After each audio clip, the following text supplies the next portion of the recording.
Hello, everybody. Yo, what's going on? Welcome to another episode of the Anime Mystics podcast. I'm Roman, I'm Steven Sanosuke-sama. and I guess this is our partial season wrap-up, seeing as how not everything has ended yet. Yes. We still got Princess Connect, which ends next week, and Yes. I don't know. I think there's a couple other things that I was supposed to be watching that is supposed to be ending next week, but I gotta look it up. But for the most part, everything's coming to an end now, and we're going to be getting into the summer season next Yeah. couple of weeks. Yep.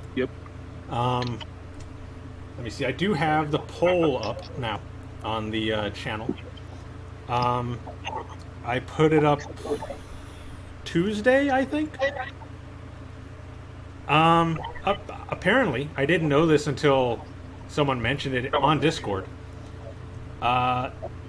YouTube has discontinued polls on the videos. Huh.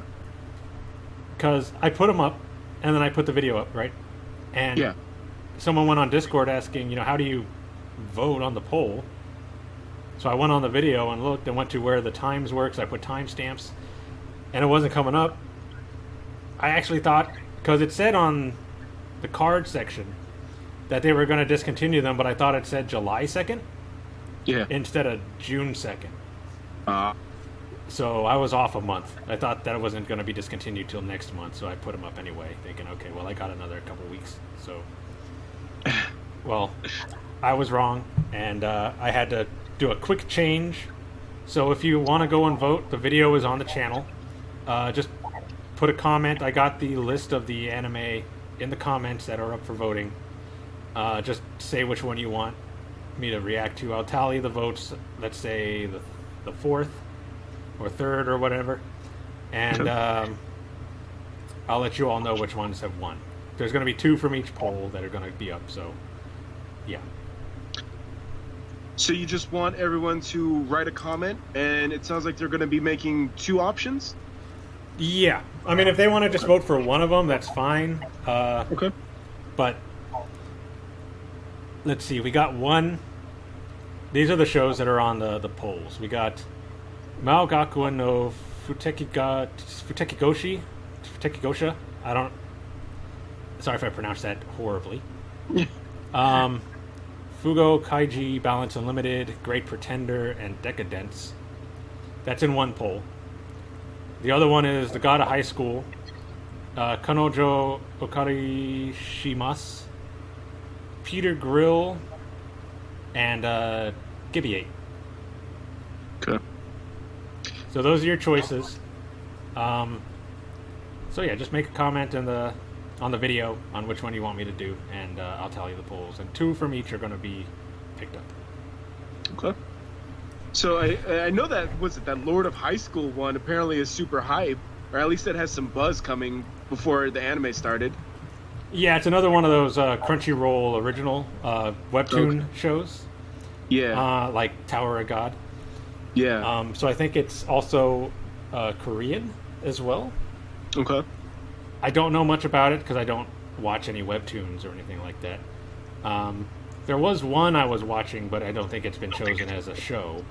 But God of High School, I hear a lot of things about.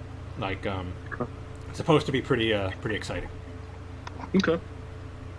Well, as long as there's no one named Rachel, I think we'll be okay. Yeah, I think we'll be all right as long as there's no Rachels. I can't. I'm looking forward to that talk. That'll be a fun discussion. Yeah, that'll be interesting. But yeah. So it still sounds like it's going to be a robust summer season, then, right? Considering the lockdowns and the quarantines and everything. So they still have quite a couple of shows coming out. Yeah. As far as like what I've actually chosen, I already picked the ones that I figured people would want to watch, for the most part.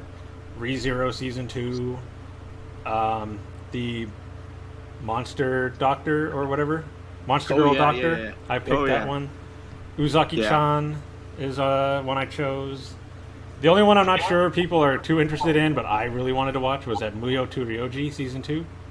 Okay. They're like, think spirit detectives almost. Okay. The guy is basically like a judge for spirits, and he sends them to hell or heaven or wherever. So anime Constantine. Pretty much. Yeah. Okay, that's a good formula to follow. Yeah. So I thought the first season was really good, and I decided, I want to watch the second season, because I even said at the end of that one, I want a second season of this, because they had just started to get into the actual story. Okay. And then like the last 5 episodes of the season, so it was like they barely gave us much story. I want to see more, because what they gave us was interesting. Okay. So hopefully the second season lives up to what the first already laid out. Fair. Yeah. For Uzaki-chan, is that going to be entire episodes, or are they going to be like 10, 15-minute shorts? As far as I know, they're entire episodes, but let me put this in here and I'll let you know. All right. Because from my knowledge, they were like little 4 comas, right? Like they weren't long comics; they were little short comics, to my knowledge. But I could be mistaken. I only know Uzaki because of her design, mainly, and that she came out in this era of we need our cute girls to bully the male character like Nagatoro. Yeah. She was part of that squad, basically. Yeah, which I still think needs an anime as well, but they probably will wait a while for that one. Yeah. I mean, it's coming, but right now it's like a race between who's going to get animated first, Nagatoro or Komi. Right. Okay, yeah, it's they're full episodes, 12 24-minute episodes. Okay. So they probably just, if it is a 4 coma, they'll probably just do what they did for like Azumanga Daioh. Right. Just combine a bunch of the stories into one episode and give you that. Should still be fun. Kind of cute anime, Yeah, I'm interested. I'm going into it relatively blind outside of like memes, so. Yeah, the only thing I know about it is that they used the character for a blood drive, and it caused drama. Yeah, it caused drama because she had big boobs, and they didn't like that. I mean, for some of these people, they see big boobs, the blood gets pumping. That's what you want for a blood drive. I mean, come on. Yeah. Science, anatomy.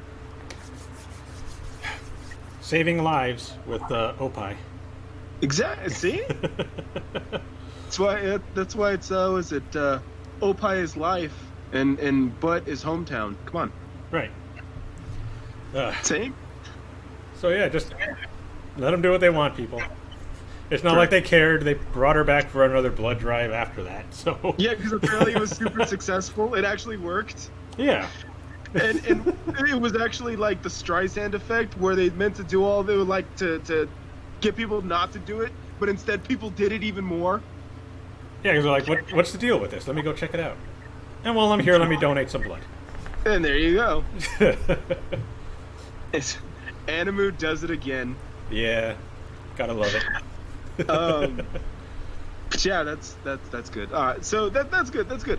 What it worries me, what concerns me, is Crunchyroll seems to be getting like less and less shows as the seasons go by, and it's like I think I've mentioned this before, but it's like they're force feeding them to Funimation, and Funimation is just a crap show, Ever since the whole things came out about how terrible their employees are and their behind the scenes staff is, it's like, ugh. So it seems like they keep just trying to inject shows to keep it going, and I mean that's why I ended up sailing the seas, so to say, for Kaguya this season, because I don't want to support them, but I do want to support Kaguya, so I bought some merch, bought some Nendos and whatnot, but all these shows that are coming out now, then the new season is upon us, and it's like, how many of these are not coming to Crunchyroll? Probably a lot. I don't know. I would say at least a quarter of them will go to Crunchyroll. Jeez. That's my guess, but And then they did that like delayed thing with the Babylonia, where it was always updated weekly on Funimation, but Crunchyroll was like 3 episodes behind. Yeah. It's like, oh my, all right. And then the whole interspecies reviewers fiasco. Yeah. Yeah. And that got even worse because they came out Pornhub now and made Pornhub take it all down. Yeah, I saw that. It's just like, you're not airing it. What do you care? Right? Oh my. Yeah, they're just. I'm gonna do this real quick, and I'm not gonna dwell on this too long because I don't want to get overtly political here. But this morning, someone actually sent me the clip of Boku Hero with Right. the English voice actor or actress, I should say, for Miruko, Bunny Girl, Right. and the voice acting was not the best, and it was like, okay, whatever, it's just typical English voice acting, right? Oh God. But What did they have her say? well, I mean, to my knowledge, it sounded like the script was fine. It was just the voice acting was kind of deadpan Oh, for okay. for a character that's supposed to be kind of rough and tumble, and she was just kind of, she talks like this. I can't wait for me to get out there, though. It was kind of deadpan, And Okay. the punchline though to the video was they clipped that, and then the first comment, or at least the comment they highlighted, was someone saying this role needs to go to a voice actress of color. I'm paraphrasing there because you know exactly what word they used. Right. And then they showed actually who the actual voice actress was. It was a female of color. And then they cued the not Arrested Development. Is it Arrested Development theme? Yeah. Is it? I don't think it is. I don't think it's Arrested Development. It's the other one with Larry Bird Oh. or David Bird. His show. Yeah. They Yeah. played that yeah. song, and I was like, this is so dumb. I'm like, how disrespectful can you be? Like, she's out here, she got the role, she got the job, and you're dismissing it like, well, she doesn't sound like a stereotypical person should sound like. So that's wrong. And it's like, she auditioned, she got it, she did everything she had to, and it's still like, that's not good enough. It doesn't meet my qualifications. And it's like, get bent. And then beyond that, before I even got that far, the first thing I said was, imagine watching anime in English in the year 2020. Oh God. You're gonna get bombarded with people who watch the dub now. That's fine. That's absolutely fine. I'll take that. I'll fight that battle every day, man. So, oh man. It's like that Bobby Hill meme where he's holding up the sign in front of those group of kids, and it says subs are better than dub, and that teacher comes over and says if those children could read, they'd be very upset. Yeah, I shared that. And I think I tagged you in it too. You did, yeah. I shared that. Absolutely. But yeah, I don't know. I don't know what Funimation thinks they're doing. They just release anime. That's all I care about. I don't want your political anything. Just release the anime. Yeah. I can't I can't get past like, this is where we're at now, because the whole voice actors representation movement is going through right now. Right. So it's like, and of course what goes for like American programming obviously has to translate into like the world of anime, because that's just how it goes. And it's like, you can't do that. You can't apply the standards of like American animation and American movies and films to anime or Japanese filmography. It doesn't coordinate. Right. It just doesn't work like that. And instead of seeing like the character Miruko was like what was she, third place or fourth place in like the heroes ranking? I think she was like fourth. Yeah. Like fourth, right? Third So or fourth, top yeah. five. So top 5. And instead of like being like, wow, that's a strong character, a powerful woman, and she looks good, she's fit, everything works. She whose rival was she? Was she rival? Yeah, she was rivals with All Might, right? Like they were in school together, right? Were they? Was this in one of the movies? This was in the last episode with Endeavor. Remember, in the second to last when they did the hero rankings. and Miruko was on the stage. Well, she was also in like, wasn't she in the end credits as well in the UA photos? Maybe. I didn't really pay too much attention to the photos. Okay. The point I am trying to make, though, is that she did it on her own. The character did it on her own. She's a powerful, empowered female character, good in shape, and that's not good enough. It's still not good enough because it doesn't fit their ideal perfect standards that are never going to be met. Right. Never going to be met. And it's like, you cast someone in your standards, and it's still not good enough. And it's like, it's just never win. You can never win because these people do not negotiate. They do not rationalize. It's their way or their highway. And the thing about it is they have 1,000 highways because all of them have different interpretations. Right. So even if you pleased one of these people, it's not going to please the next one. Yeah, definitely. And I was like, So that really grinded my gears this morning, and I couldn't believe that that's where we're at. And tying it all back, I don't like Funimation. I don't like them as a company. I like the products that they serve, but we live in a free market, so I can go get their products somewhere else, and that's what I'm going to do. Right. And if the product is you're offering me English dub, well, no thanks. I'm good. Yeah, I don't want it. Yeah, I'm good. So yeah, and in terms of the voice actors themselves, I mean, obviously, like I keep saying, they can go get jobs other places. They can go work for Bethesda. They can go work for Blizzard. They could go work for who else? Naughty Dog. Yeah. Wow. Tons of other places. They can go work somewhere else. BioWare. They can go work somewhere else. Yeah. So, I don't want to hear it. And again, it's going to come down to talent.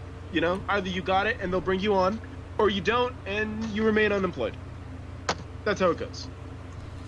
Yeah, it's competitive, so you got to be really good.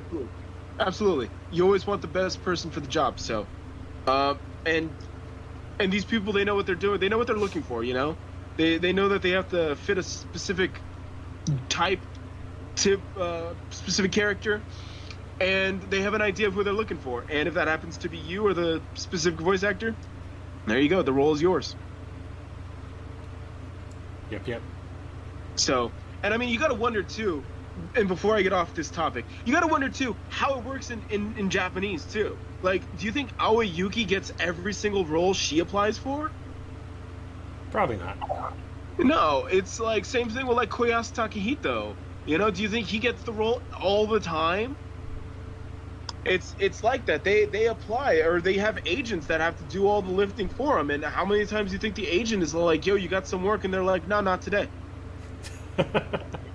So, and someone made that argument too. He was a lesser like background kind of voice actor, and he said that I can't compete with some of these big names because they get all the roles. But he's still trying. He's still putting himself out there. So, yeah, it's all you can really do is. Eventually, you're going to get a big role, and then they're going to see how good you really are, and then they'll just start hiring you more and more. Exactly. Everyone started out low and at the bottom, and then they worked their way up, and they became good. And it wasn't because of some ridiculous, absurd standard or minor trait, let's say, right. That all of a sudden they're like, "Oh, you're perfect," and it's all like, "But I have no talent." Doesn't matter. You're perfect. It's not how it works. You got to have some skill. And whatever occupation you're trying to do, you need to have a certain level of skill. Yeah. So, yeah. So, I just wanted to point that out about how disgusting Funimation is. And, yeah, don't need them. Thanks, but no thanks. Right. Okay. I think the only other update I have is that I know I'm behind on releasing all the videos. But I have a bunch I'm still working on. I just got to do the subtitles. Cool. That's it. So you recorded a bunch of stuff. You're just waiting to edit? Yeah, I've recorded basically everything from the last couple weeks. Okay. And an extra episode that I didn't have planned that I just threw in. Okay. Cool. And I just got to do the subtitles for them. Cool. So, yeah. All right. So it's all coming along. Yeah, and I guess to wrap up the updates, and we'll say it again, go vote. Go vote. Yeah. Go vote. And in the comments for this video, you should probably put the link to the video to go vote. Yes, I will. I'll put it in the description. Cool. Probably right above the timestamps. Cool. And I do want to remind everyone, this is your opportunity to stick it to Roman. So if there's a show that you're like, you know sucks, this is your chance to get him to go watch it. Yeah. Like, if this poll was around when, like, I don't know, like, Isekai Cheat Magician was around, I would have voted for that. Apparently that show's terrible. I didn't even finish it. See? I would have voted for that. Like, I thought it was going to be good. Yeah. It had, I don't remember her name, Mashu from... Yeah, Takahashi Deer. Yeah, she was in it. But she couldn't save it. I think it was just bland. The main character didn't do nothing for me. That's unfortunate. Hey, Yeah. and you know what? If I had the option, I would have made you watch it in dub. In dub? English dub. Yeah, you wouldn't have been able to do that. just stick it to you completely. Believe me, we've had people say, you shouldn't be watching the sub, you should be watching the dub, and I'm like, no, we're not watching the dub. Sorry. We're going to have to find another reactor to do that for you, because I'm not doing it. Like, I know, I think it's, what is that one show called? With Remy. What's that show called? Remy? Yeah, the name of the character in there is Remy, that chick with the short shorts, the guns, and... Oh, Black Lagoon. Yeah, Black Lagoon. Revy. Yeah. Revy, that's it. Whatever her name is. Yeah. Black Lagoon, I think that Butterfly Effect show with a scientist that makes the time machine out of the microwave or whatever. Steins Gate. I know people are going to be mad at me because I can't even remember these names, but... and there's one other one where they're like, don't watch the sub for this, watch the dub, and we're like, no, you're getting the sub. Oh, man. What should we call it? Hang on. I'm drawing a blank. Damn. I'm terrible at this. The only dub I would ever watch is probably that Ghost Stories one. I think is what it's called. Ghost. Yeah. Because that was a meme. Yeah. That was absolute. They knew what they were doing. Yeah. That would be the only dub I ever watch on the channel. Yeah. No way. You can't watch Steins Gate in English, man. Mamoru Miyano is the Doctor. Dr. Pepper, as we like to codename him. So yeah, no, you gotta watch Miyano in Japanese, man. Stupid, sexy Mamoru Miyano. He was part of a boy band. It's Bedivere, man, in Camelot. Oh, Problem Child. Okay. Yeah, he does like 4 FGO characters. So, but he was also producer son in Zombieland Saga. Oh, so he's zombie abuse guy. Okay. Yeah, slaps a girl with a loaf of French bread, my hero. Just causes trouble everywhere, doesn't he? What's up? I said, it just causes trouble everywhere, doesn't he? That's right. So, yeah. Causing singularities and all. Miyano is great. And yeah, no, you can't. Yeah. Yeah, no. So it's watching anime in English dub in 2020. You know what is an acceptable dub though? Is Spanish. Spanish dub is acceptable. Spanish dub? Spanish dub is acceptable. Japanese and Spanish dub. Those are the options you are allowed to take. Those are the acceptable options. You know what I found kind of surprising?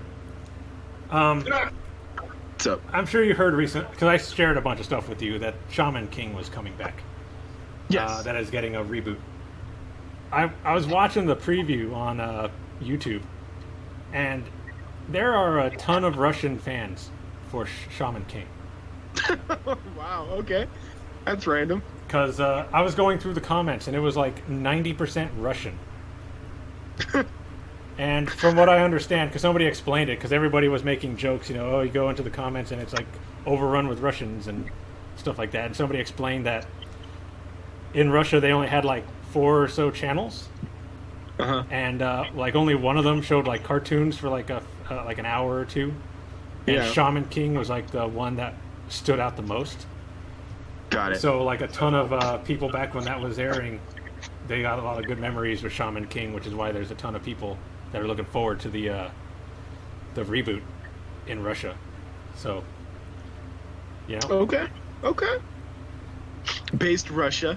Yeah. All right. I mean, Shaman King's a good show. I remember watching it when I think I downloaded it not long after. I think I started watching One Piece and Naruto as well. So I started downloading that and watching it and reading the manga because it was in the Shonen Jump magazine as well. Right. It was a Shonen Jump show. Yeah, but they did the same thing with that as they did with Fullmetal Alchemist, where they gave it a whole different ending because the series wasn't over yet. Yeah. So Right. I'm assuming this one's going to do the Brotherhood thing and finish it all off. So it's a reboot, not a continuation. Yeah, it's a reboot, Okay. starting from the beginning, I guess, all the way until it ends. And you did say that Megumi Hayashibara is coming back. Oh yeah, I remember that. I don't know if you remember the article I showed you, where the creator said that one of the stipulations for bringing a reboot back was if they got the same VAs and Nice. were able to use the same soundtrack as the Nice. original.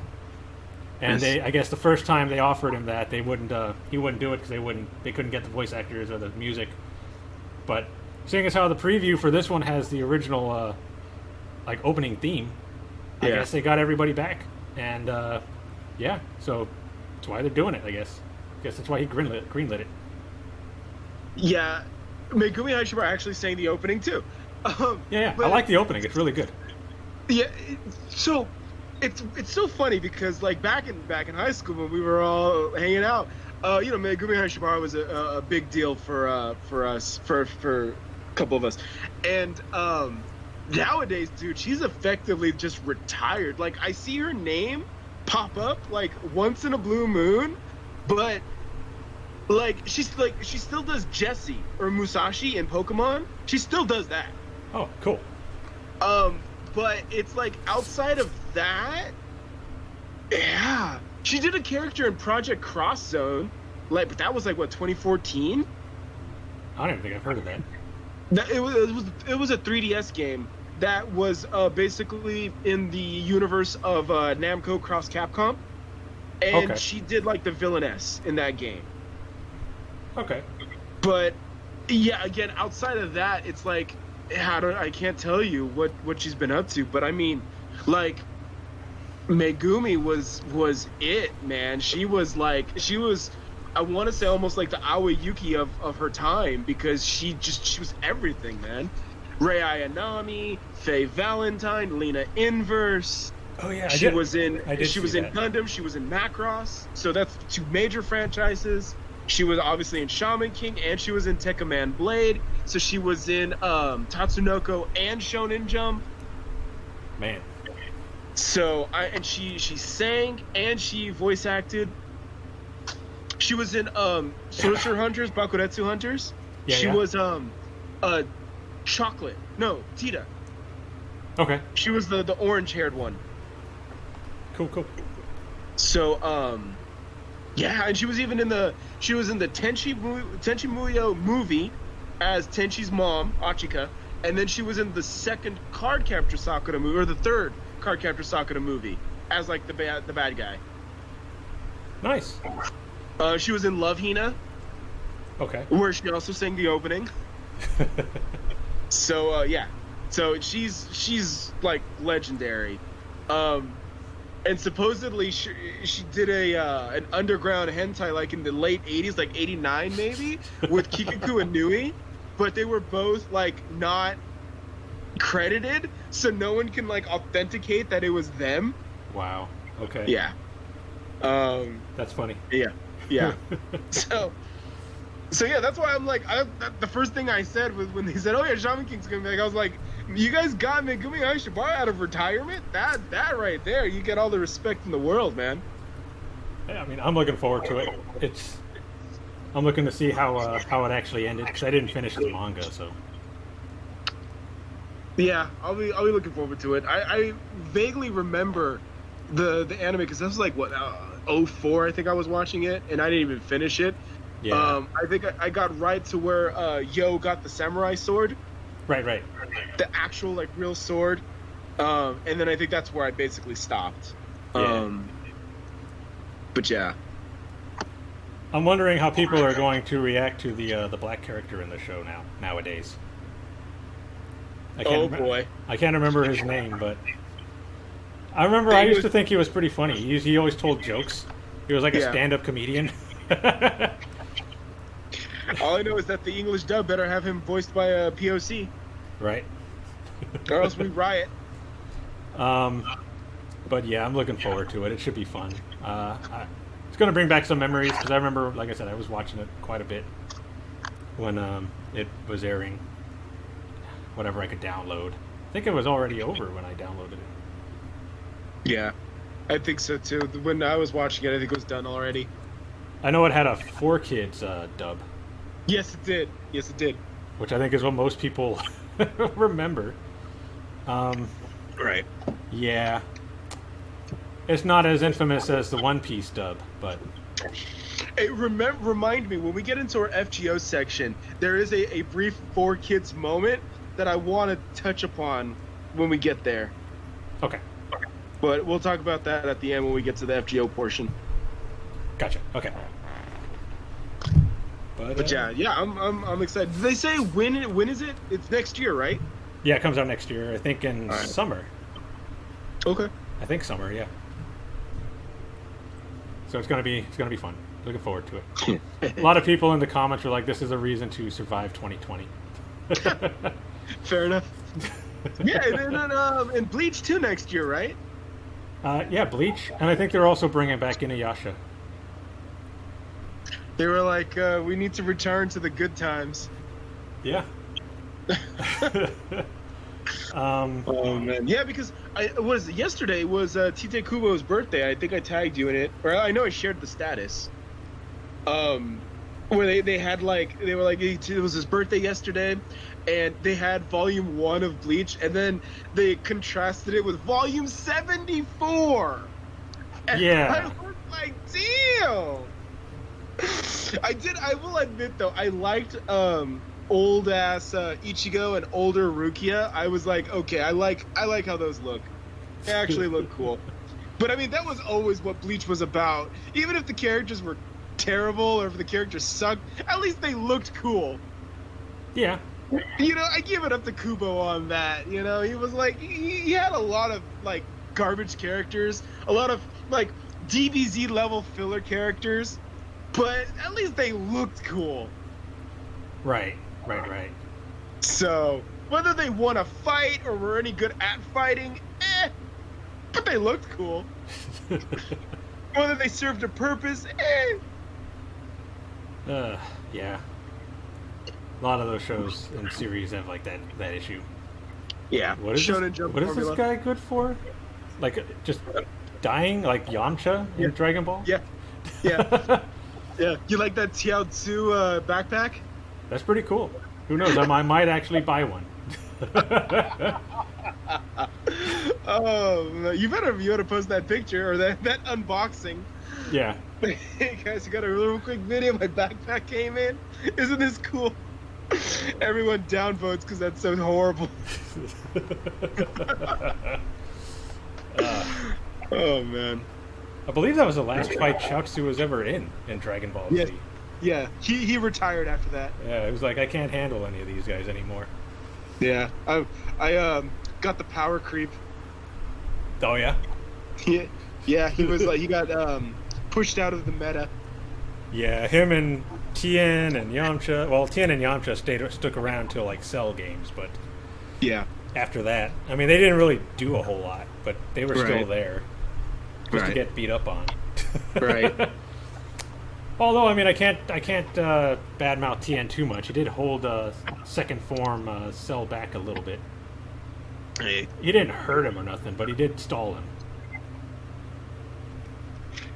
That's funny because everyone loves to give LucasArts grief for how they treated Star Wars characters, Yeah. And yet no one gives Akira Toriyama crap for how he treated his legacy Dragon Ball characters. Oh, you're wrong about that. They're just not Oh, as yeah? they're just not as vocal as like Star Oh, okay. Wars. But there's people out there who are like, what happened to Tien, Piccolo? Like these guys were like the top fighters in like Dragon Ball, early Dragon Ball Z, and now they're like nothing because all they do is keep giving Goku and Vegeta more Super Saiyan levels and. Okay, yeah, that's good to know because I was in oblivious to what was going on, so that's good to know. Oh yeah, like I usually go into the comment sections of all these Dragon Ball like articles just to see what people are saying. I never comment, but I like to see what people are talking about. Yeah, for sure. And believe me, there are a lot of people out there who are not happy with how they treat a lot of the older characters. Okay, good. Yeah, man, because you know me, man, I'm all about being equal. So Yeah. we have to be consistent. Totally, yeah. So if we're giving modern day LucasArts crap for how they treated their characters, you gotta do it to Toriyama because he was all like they said. It's like, oh yeah, Piccolo's so cool. By the way, look, it's Super Saiyan Goku level 2. Uh-huh. Here's these androids.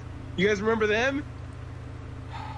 I think the androids were like really the last time Piccolo had a power up. Yep. Because he fused with Kami then, and that gave him his full form, and he got like to Super Saiyan 2 levels, a little higher than that. Because he was fighting with Android 17? Yeah. 17, yeah. He was fighting with Android 17, who was stronger than 18, and she beat up Vegeta. So that was like the last power up he got. Yep. And then he got retired. Yeah, then he got retired basically. Yeah, he got pushed out of the meta. It's a lot more difficult with like Super because they keep. It's like the power levels don't matter too much in Super.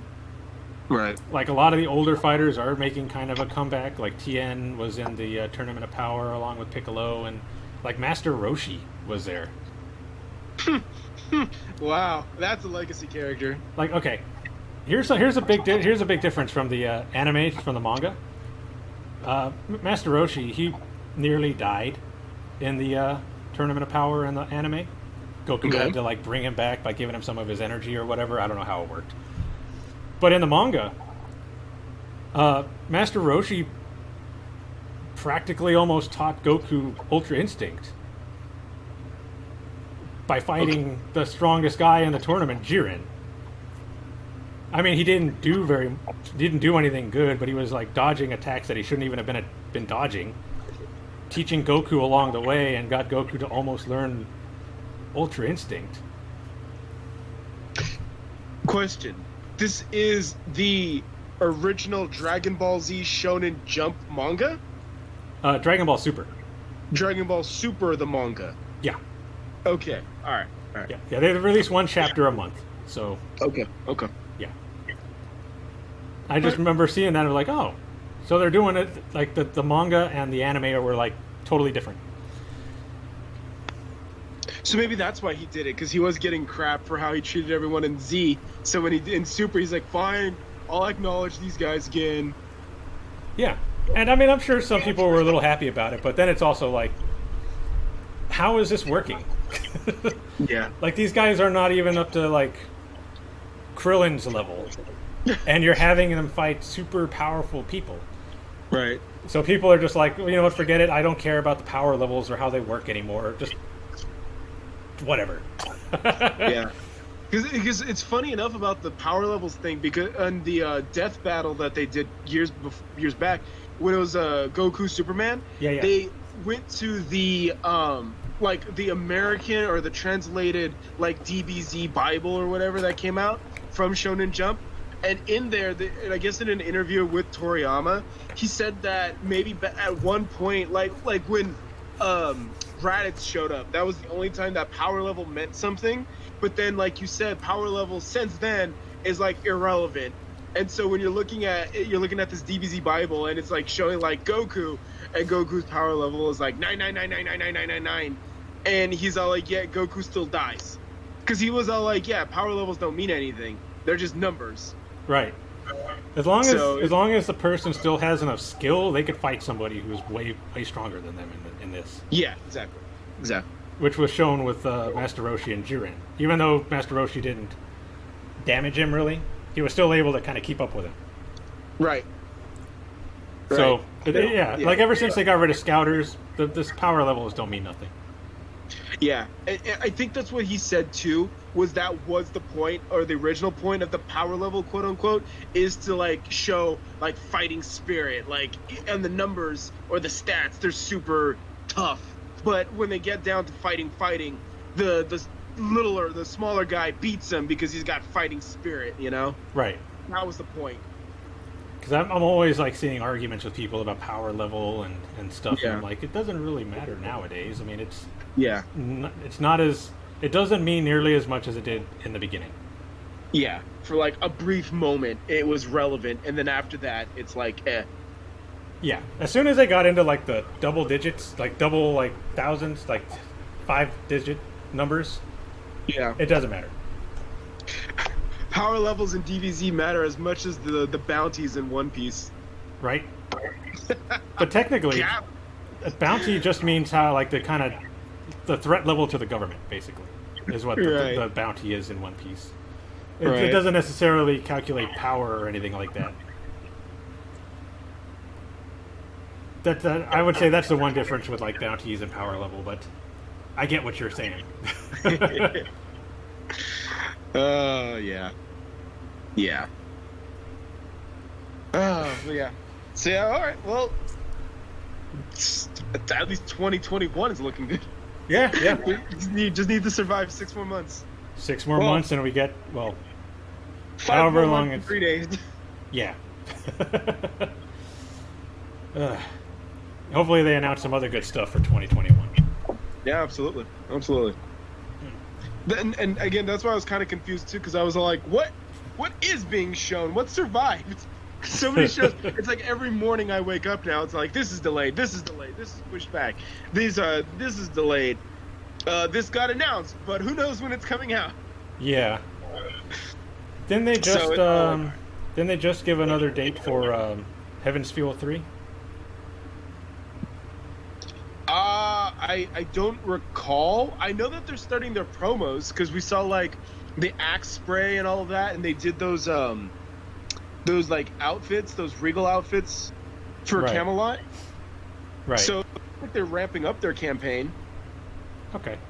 But you know what? I'm sure that on the Aniplex stream they're going to talk more about it. So be on the lookout for Camelot, Heaven's Feel, and Demon Slayer Infinity Train. Yeah.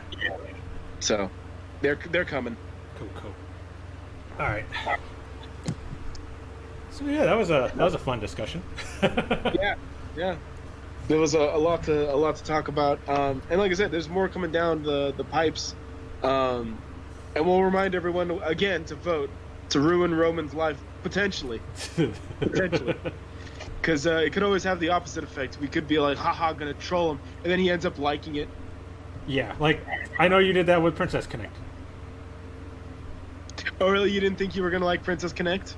Well, I didn't know much about it. I thought it was going to be some kind of like cutesy anime, and it turned out to be a lot funnier than I thought. And then you find out that it was directed by the guy that did Konosuba. Yeah, and that's you're like, why. okay, I get it. I get why this Yeah. is so funny now. Yeah. That, and even though he's a side character, it does have Kazuma in it. Yeah, Fukuyama Jun, Yeah. Charlie. Yeah. So I did it. That one was my surprise. My surprise hit for the season for me. Yeah. Because I did really enjoy that one. Yeah. Yeah, I mean, it's like Villainess, Kaguya, and Princess Connect. I always looked forward to watching those. Tower of God got good. It started getting better towards the end. Yeah. Yeah, absolutely. But of course, the ending happened, and I'm like, we were doing so good. Why? Okay. Well, before we get into that, we should probably get into one of the other shows, right? Yeah. So Hamefura. we'll get started. And I do want to also explain real briefly. I pitched an idea, concept to Roman so that we can streamline these things. Obviously, we didn't follow our new rule in the intro. So now, for the next couple of while we talk about the next shows, we're kind of gonna impose some time limits. Right. So about these sessions should be about 20 minutes now. So we'll kind of rein it in and stay on topic for as much as possible. But yeah, just so everyone has a heads up now. Timestamps will still be in the description. Yes. But yeah, we're timing ourselves now so we can keep everything kind of focused. Yeah. And on the subject at hand. Between 20 to 30 minutes. Yeah. Is what we're aiming for. Yeah, yeah, and we won't go too far off schedule. Right. No guarantees, but at least for the first couple. But yeah. That's our goal, is to attempt to try to keep it on track. Yes. Okay, so yeah, Hamefura, that ended last week. Yes. It didn't quite end how I expected. Right. I'm going to say that. Because I remember telling you I thought that Maria would be a bigger part in stopping the student council president. And she really didn't do anything. No. She just kind of stood in the back, and that was it. She pined for Katarina, and that's about it. Yeah.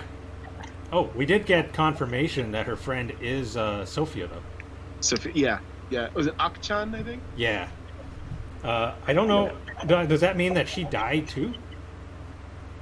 I don't know. That's a good question. Because she attended Katarina's funeral in the real world. Yeah, but I mean, she could have died sometime after that, because they didn't introduce Sophia for a little bit. True.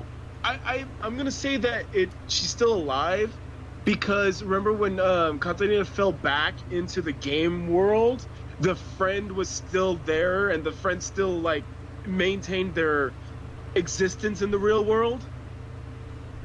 So well, I'm gonna say that the friend is still there. But that wasn't really the real world. That was just a dream. Right.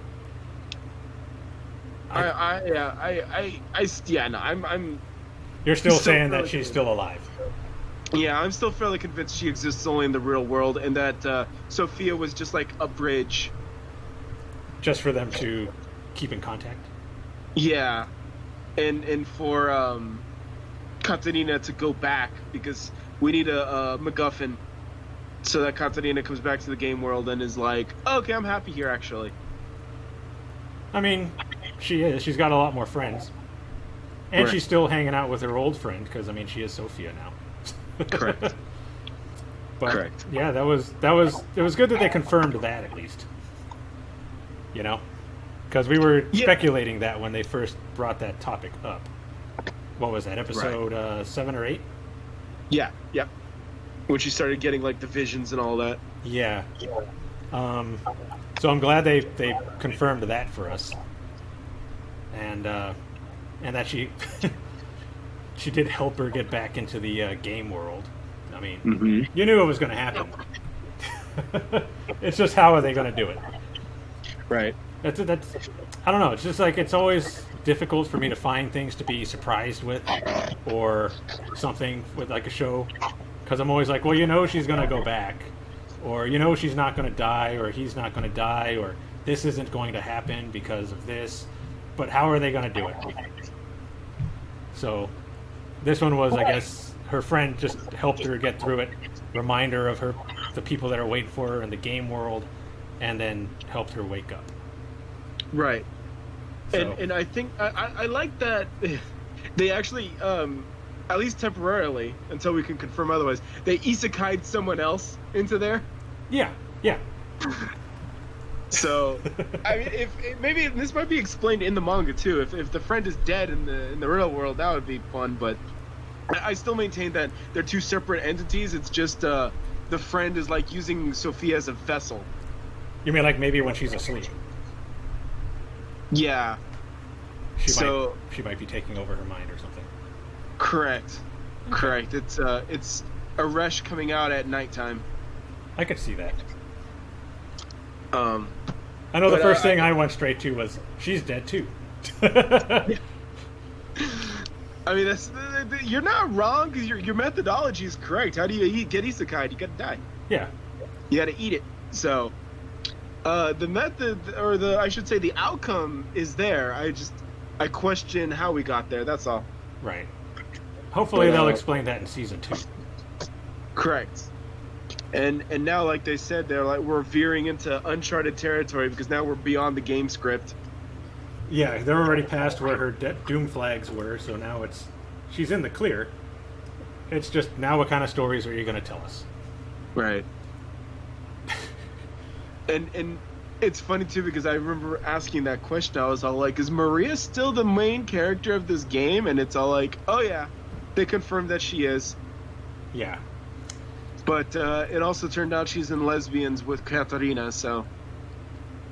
Not if you ask Katarina. No. They're in friendship with each other. The villainous friend zone. Ouch. I did mention that in my my review, that I totally hate the dense MC. Like, the only thing that saved Katarina was that she's very likable, right, as a character. Right. But like a lot of male like dense MCs are like, what is wrong with you? And I did the same thing for her, but I can kind of let it slide because I like her. You like her because she eats a lot. I do. I like that. I like gluttonous characters. What can I say? Or I should say gluttonous female characters. Correct. Because I don't feel that way about Goku. Or Luffy. Oh, you're not a Luffy fan? Oh no, I like Luffy, but it's not because he's gluttonous. Okay. But like female characters, I don't know. It's something about. I guess it's just. I think I find it cute how much they eat. All right. Like, I know I've shared that thing with you before about Arturia, about her gluttony. Remind me. It was from another manga, but this dude was like with this girl, and he said he found her gluttony adorable. Oh, okay. Yeah, that's basically how I feel about gluttonous female characters. All right. All right. But then again, they also have to have a good personality. Like, I'm not just going to like them because they eat a lot. That's just right. No, that's just a perk. Yeah, I feel you. Same thing. I'm like, just because she has like big boobs doesn't mean I auto like them. They need to have a personality. Right. Or at least a personality that I like. Right. Yeah, no, I understand that point of view. I mean, she told, like, okay. And the reason I brought that up was because of the whole end part where she's I think telling herself, Maria, when she's being confessed to or talking to the person that she's in love with in the game, she says that she's very fond of them and all that, wants to be with them forever. Right. And then she says that to her, and she's like, wait, what does she mean? It's like, what do you think she means? You just told yourself exactly what she meant when she says that. And now you're like, what does she mean by that? I'm not a guy. It doesn't matter. What's wrong with you? That made me really mad, but like I said, I'm gonna forgive her because I like her. She's a good character. Girls can't love girls. That's illegal. Right? It's forbidden love. Urification. Yeah, it was. Yeah, because as a viewers, you all saw it coming. You were just all like, "How is this going to play out, though?" Oh, that's how it happened. Ha ha. Yeah, and then everybody else comes over and is like, "You're not getting to her before me," and I'm her fiance, and I told you you're not getting to her, and it's like, and she's just like, that doesn't mean anything. She's like, I got the we're all friends ending. Yay! It's like, shut up. Just shut up. You dense, gluttonous girl, you. Jesus. They all ate cupcakes and lived happily ever after. Yeah. And the president came back too. Yeah. Only he's working with what? He said the I guess kind of like the Ministry of Magic or whatever that would be in Harry Potter. Is that like what he's working with? Yeah. Okay. Yeah. So he's not a student anymore, but he can still hang out with them because it's in the school. Yeah. And as soon as I saw that, where he's like having his flashback and he's like imagining that his mother was like, avenge me, it's like, she didn't say that. Yeah, I was getting Spider-Man vibes from that, avenge me! Yeah, it's like, God dang it, dude, she didn't say that. And then it came out, she was telling him to be happy, and that guy that was inside of him was just like, yeah, she said that, don't worry. She said to avenge her. That's what she wants. So kill everybody. Yes, that's right. It's what your mom wanted. Just kill everybody. My goodness. It's like, Katarina's just here to eat cupcakes, man. Why do you gotta kill her like that? That's just jacked. Yeah. Like, she's literally too dumb to hurt anybody. She can't even come up with a good, bullying technique. She's an idiot, so, yeah. Oh, such a wholesome show. Too pure for its own good. My goodness. She's like, I'm happy they're sticking up for me, but I think I should be insulted as well. Yeah. I gotta admit though, I agree with you. I thought Maria was gonna do like a whole lot more, like she was gonna go Billy Badass and just like go to town on everybody, and it was just like, nah. She's just there, Hayami Saoriing it up. Yeah. It's like, oh god, his dark magic is getting bigger. It's like, oh, okay, that's all you're doing? Whatever. This is Katarina's show now, so... or her game now, so she's gonna handle it. Right. With the power of friendship. Friendship and cupcakes. Yeah. Man. Oh, goodness. Yeah. Yeah. Overall, I still like the show, though. I mean... What's up? I said overall, I still liked it. Just... Oh, yeah. Oh, absolutely. Great show. It's one of the best of the seasons, absolutely. Yeah. And it reflected in the character polls about how, like, Katarina was at the top, and then she was kind of in the middle, and then I don't know where it ended, but yeah. I know on the very last week, her and the student and the president ended up at number 10. Yeah. Her and the president ended up at number 10. You guys are sick. But then her and Maria ended up at like number 4 or 5. Oh wow, yeah. And then I think her and Giordo were like 7. Isn't that her actual fiance? Yeah, that's her actual fiance. You know, that word doesn't mean anything. That's a meaningless title, okay?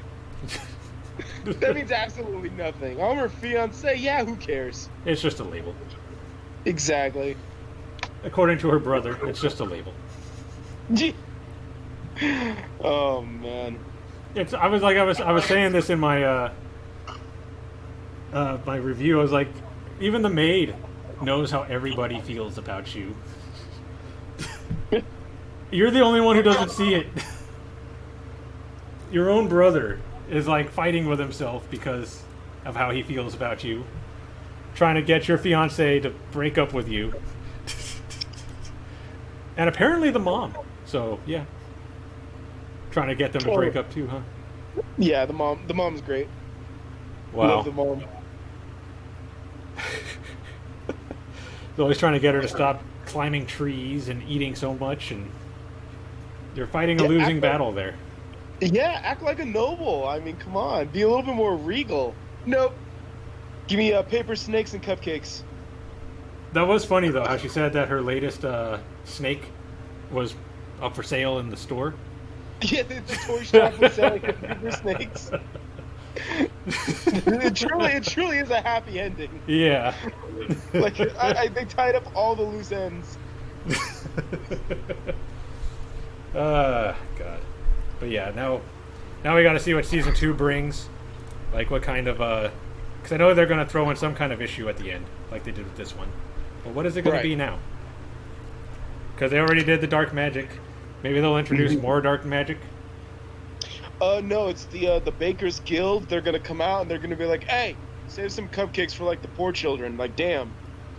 You know who I like to see in an eating contest? Katarina and Pecorine.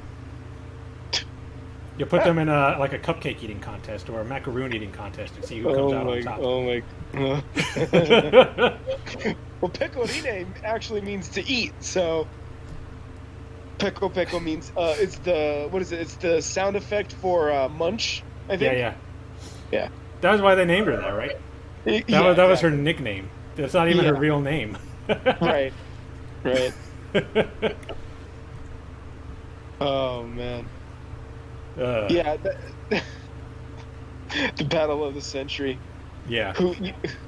Oh my god!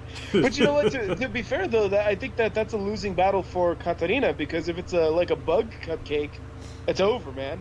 Oh well, just don't tell Katarina there's bugs in it. I mean, it worked on the ghost. Yeah, they tried that with Carl. It didn't really work out. Poor Carol.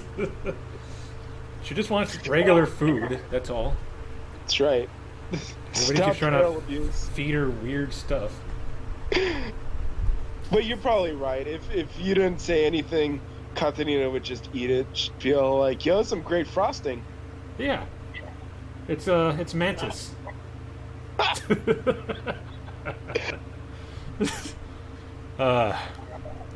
But yeah. They actually ended that part pretty quickly, I thought. The whole president battle. Because it was only the first half of the episode. Yeah. Yeah, the second half was all like epilogue. Epilogue and finding out if she was going to be killed or exiled. Right. Instead, she got the harem ending and thought it was just a friendship ending. You just need the Mortal Kombat, the friendship. Friendship? Question mark.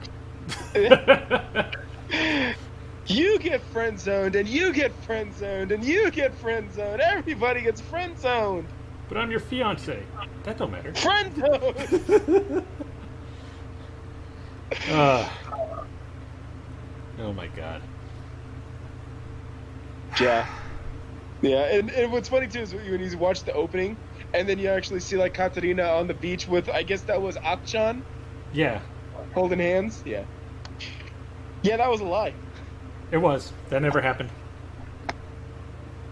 Yeah, that was all a dream. Okay, I can't remember. Did they say what her old name was? I think they did. I just can't remember. Yeah, but I think they did say her name. I can't remember either. They probably did. I'm sure her mom or something said it. Yeah, I think that Akchan said her name a couple times. Alright, I'll have to go back and look that up. Because I probably just completely missed it. I was like... Because I remember thinking at the end, did they say her name? They did. I'm fairly sure they did. I mean, it would make sense if they were going to have her in her other world, like her normal world, with all the people around her. And it's funny too, because that is something that doesn't really happen. You know, like we don't know like Tanya's real name, and yeah. I think that's it. Because I mean, we know Kazuma's real name. Yeah, we know Kazuma. We know Subaru. Kirito. Subaru. I don't know what's Ain's real name. Whose? Ain's. Ain's. That's good. Yeah, I don't know either. Yeah. Rimuru. Do we know what Rimuru's name? I think they said Rimuru's real name. I think. I kind of don't think they did. I don't think his friend ever said his name. His coworker? Yeah. Who I'm going to call his best friend because he actually destroyed his computer to help him out. That is a bro. That's the bro right there. You know, I was going to say, too, that they never really said either when Katarina showed up into the game world that if she manages to win or at least delay her death, that she'll get transported back. They never said that, right? That was never like a stipulation or anything? No. Okay. No, they never said anything like that. So it's if really she did die, then that's just it. She's just dead. Yeah, and she's Katarina forever. Okay. Mm-hmm. So there's no coming back for her. She's gone. As far as I know, yeah. All right. Let me see. We got like 6 minutes. Oh, I mean, I guess in closing thoughts, I mean, it's. I don't know how the manga took this. I don't know if we're like on pace or following the manga's events, so that's going to be something to look out for. And regardless, in terms of the conditions of the game world and the real world, she's now in, like she said, uncharted territory. This is all exists. What's going to happen now all exists outside the game script. So we'll see what they come up with. Like you said, who's going to be the next villain or the next obstacle? Yeah. So yeah, we'll just have to wait and see. Who's going to be the new potential person added to the harem? Who's the next student council president to be a problem? Yeah. But yeah, no, this was it was really good. It was really wholesome. It was cutesy, and yeah, it was a really good show. I know that I was telling as many people as I could to go watch it, and some people did. So yeah, I remember we were telling Kimmy to watch it. Yes. I don't know if she ever did. Do you know if she did? I do not, but we can bring it up when we talk to her next. Yeah. Okay. So I'm definitely curious. Cool. Because I know we told her to watch that, and I think we told her to watch something else. I think there was something else that we were saying that she should watch too. But I don't remember what it was. Yeah, I don't remember either. I'm looking at the list. It's like, yeah, no, we can talk about it. We can definitely talk about it. If she did get a chance to check it out, we'll definitely revisit this topic. Cool. Sure. I wouldn't be surprised if Kimmy's coming out and she's like, yeah, I like the cupcake eating too. Oh god. But okay. Yeah, and did they say 21 for season 2 yet? Did they give a date? I think it is next year. Yeah. Okay. But I don't know if they gave a specific date. Okay, so we don't know what season. We just know next year. Yeah. Okay. And what did they give a season for the that new isekai? My life in 2020. My life as a villainess. All routes lead to 2020. I think that comes out in December. Okay. It's gonna be only a 4-episode season. I know, right? Oh god, the anime Maru, man. When they get it right, they nail it. So, props to them. Man. But yeah, that's pretty much it. That's all I got to say about it. I'm happy. I'm happy I read the manga. I'm happy that I saw the show. I'm looking forward to season 2. Let's do it. Yep, same. Looking forward to second season. It definitely kind of surprised me. I didn't expect it to be as cutesy as it was, and Right. wholesome, but that was a plus. It worked in its favor. Yeah, I think when the show started, they said it. Somebody told me the best thing. They expected oh ho ho ho, and instead they got oh ho ho wholesome. Yeah. I know you were thinking that. You were expecting an Ojo-sama. I absolutely was. Yeah, absolutely. I mean, she looks like she would be. Right. Only thing she's missing is drill hair. Drill hair and the laugh. Yes. But yeah, she just doesn't have it in her, man. She wouldn't be able to oh ho ho if her life depended on it. no, she wouldn't. She's she's too gluttonous for that. Correct. It's all like cupcake batter in the brain. Right. She's too simple-minded. Correct. Okay. So that's all you got for Hamefura? That's it. Great show. Go watch it if you haven't checked it out. Yep. Go check it out. All right. So next we got Tower of God. Rachel sucks. She does suck. But I've been saying that since almost she was introduced, almost. Have you started all your live reactions with that? Okay, so we're gonna watch Tower of God. Rachel sucks. Ever since they showed her in the tower, Yeah. with her bodyguard, I've not liked her at all. I didn't like her. So Like- we went from Like they show her in the first episode where she's with Bam and she's like explaining things to him and talking Yeah. about the stars, and then she's like, "Okay, I'm going to leave because I'm going to go into the tower." I'm like, "Okay," and then this guy starts following her. But then they show her after that, and it's like, "Why are you avoiding him?" And then you find out in this episode why. But ever since they introduced her again, like I did not like her at all. I said that in almost every episode. I don't like her. I mean, I tried to give her the benefit of the doubt. Like I was all again, it was always like, "What's the big mystery? What's the big lead up? What's the point?" And yeah, She was just jealous. That was the whole thing. Yeah. She was just jealous of Bam and what he had. And that was friends and people who depended on him and people that were willing to help him. I mean, she was told to do the exact same test that he did to get into the tower. right. And she didn't want to do it because it's too hard. I don't have a weapon. And that's why you're not getting in the tower. Okay? It's like, God, stupid. But I mean, I'm also going to be kind of straight here too. I don't like Bam either. Fair. I don't like him either. Like I was actually reading a post on Facebook where they show. I think it was like right after Rachel got stabbed in the back, and people were talking about her and how they didn't like her, and wait until later when you actually see what her character is like, and people that do like her are not going to like her anymore. And people are like, well, it's not like Bam is any better, and I'm like, yeah, you're right, he's not better. That's why I don't like him either. I mean, I'm going to say it, I hate this word, but the dude is a simp.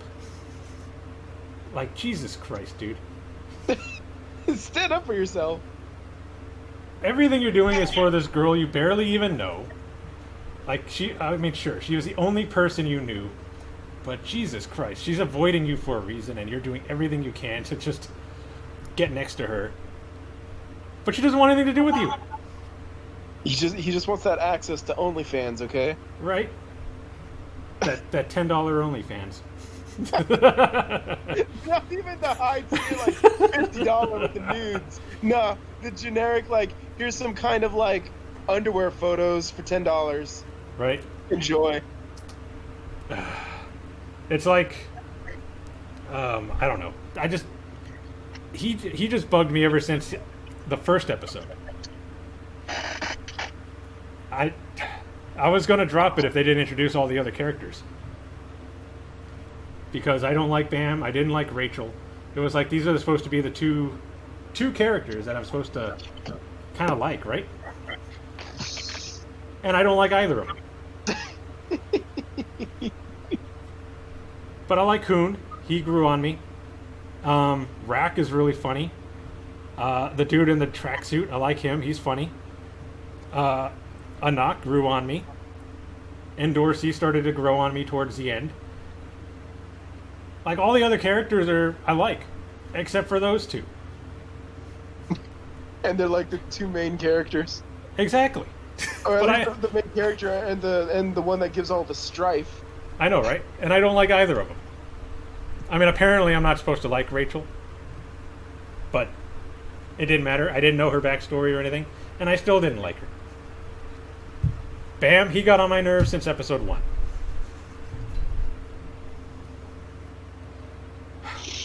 So yeah. I'm how can I put this? First off, so you would agree with everyone that draws the comparisons of Rachel to Bitch in Shield Hero? I don't know if I would go that far. I mean, maybe I would. Because she did kind of lead him on at the end. Right. So, Right. yeah, I think I would go with that comparison. was starting to get like used to Rachel. I was kind of like, okay, cool, this could be cool. Like they do like a brother sister team up thing. Right. I was all like, all right, this could be kind of cool. And then she just goes and just shoves him Right into off the the abyss. platform, yeah. And I'm like, why? What? Like, what? Oh. And then it's like... This doesn't make... Go ahead. Oh no, I'm just like, this doesn't make sense. I just don't get it. Why? What are you... Why? What is the meaning of this? Why? Yeah. And then they explain it, and you're like, what? What? Rachel, what is wrong with you? It's like it's almost like a sociopath, almost. Yeah, Just cares about herself, doesn't care about anybody else's feelings. As long as she gets what she wants, that's all she cares about. This crazy bitch right here. It was like she was trying to, like, not kill Bam. Like, I don't want to kill... Like, you knew you wanted to kill him. Just so you can get what you wanted. You were just trying to convince yourself that you didn't want to kill him.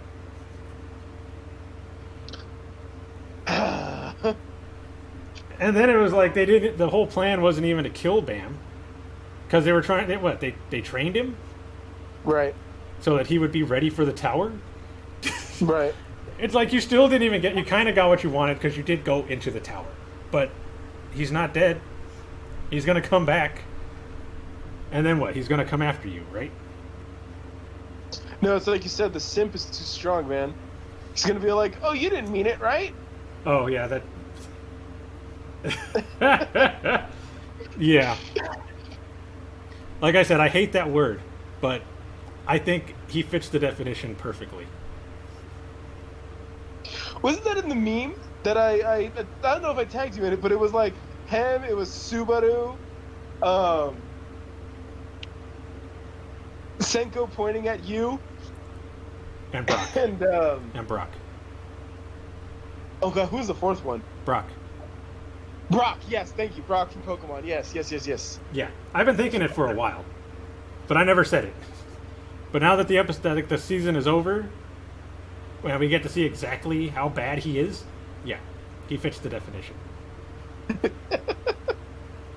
That was so bad, and you got Roman to use a word he doesn't even like. I know, right? I hate that word. But I can't deny that that's what he is. Poor guy. I'm sure there are going to be people who are like, no, he's not. This is why, blah, blah, blah. And I'm like, okay. Bust out that manga knowledge on you. Yeah, that webtoon knowledge. It's like, maybe he doesn't become one later on. Like, maybe he drops it. But for this whole season, that's basically all he's been. It's been all about Rachel. How can he get back with Rachel? How can he travel with Rachel? How can he do this with Rachel? He's gonna come back and he's gonna be like, oh, yo, Rachel, it's all good. I know you stood up and then it was too much. You tripped and fell and ended up pushing me over. It's all good. I forgive you. And she's gonna think to herself, what an idiot. Push him again. I know, right? Oh my god. Yeah, I mean, I think that this is exactly why all these...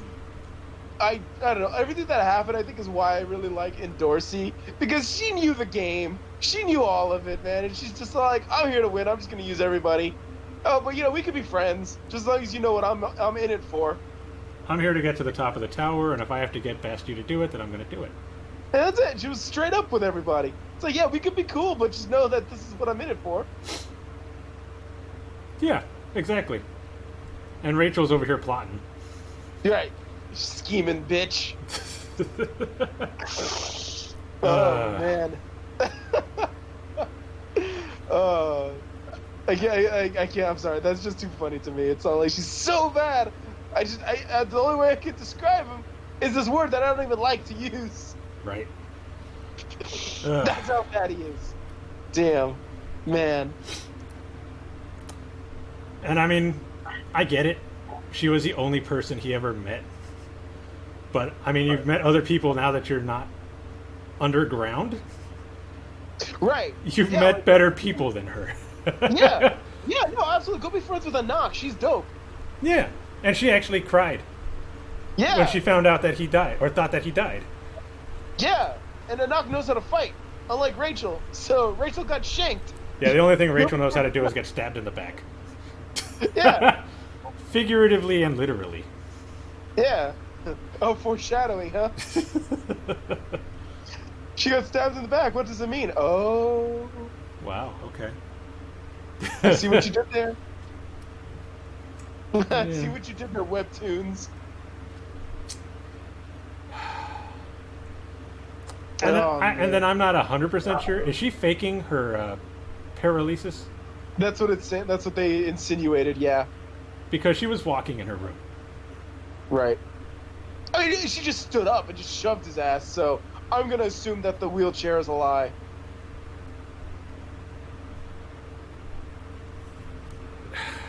So she's like double the worst person because she's faking being disabled. Yes. Yes, correct. Just to get that disability sticker for Correct. her wheelchair so she could park it somewhere. Correct. Yes, that's right. She got stabbed. She's like, oh no, oh I can't walk. Oh, let me get that license plate. You got that government check. That's right. She got disability, and then when they were like, oh, don't worry, I'll take care of you. Yeah, no, I can collect more without you. Get out. Bye. Yep. We'll travel to the top of the tower together. Yeah, no, that's not happening. Oh no, I tripped. Oh, she hit that block button.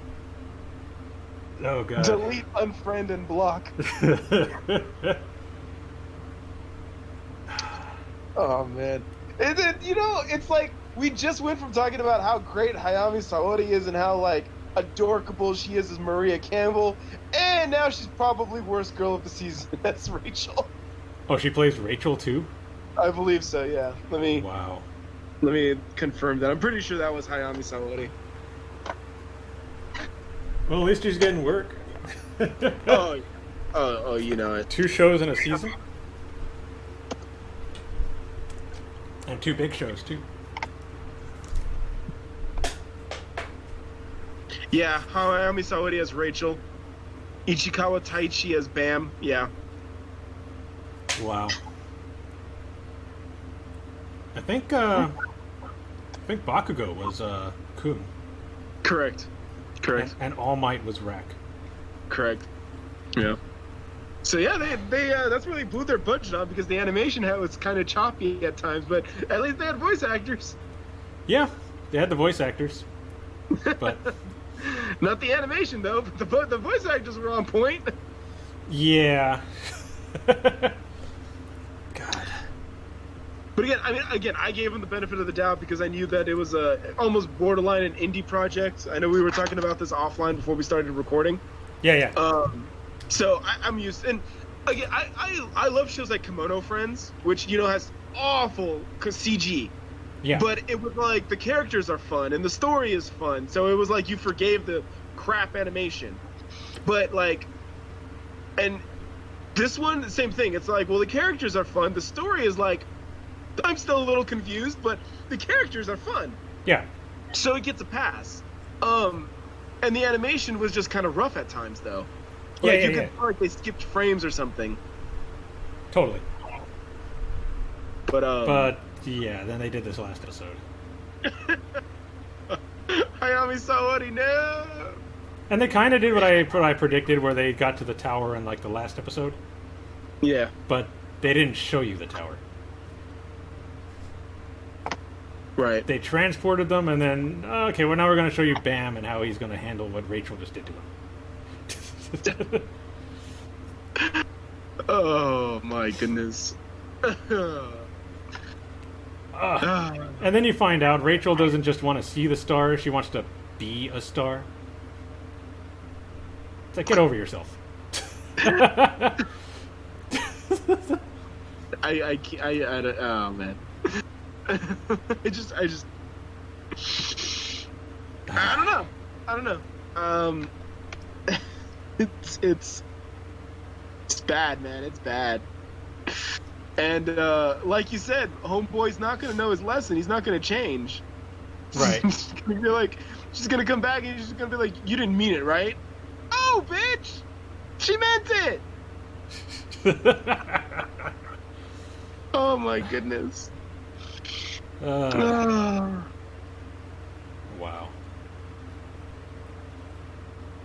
I could probably talk about that all day, but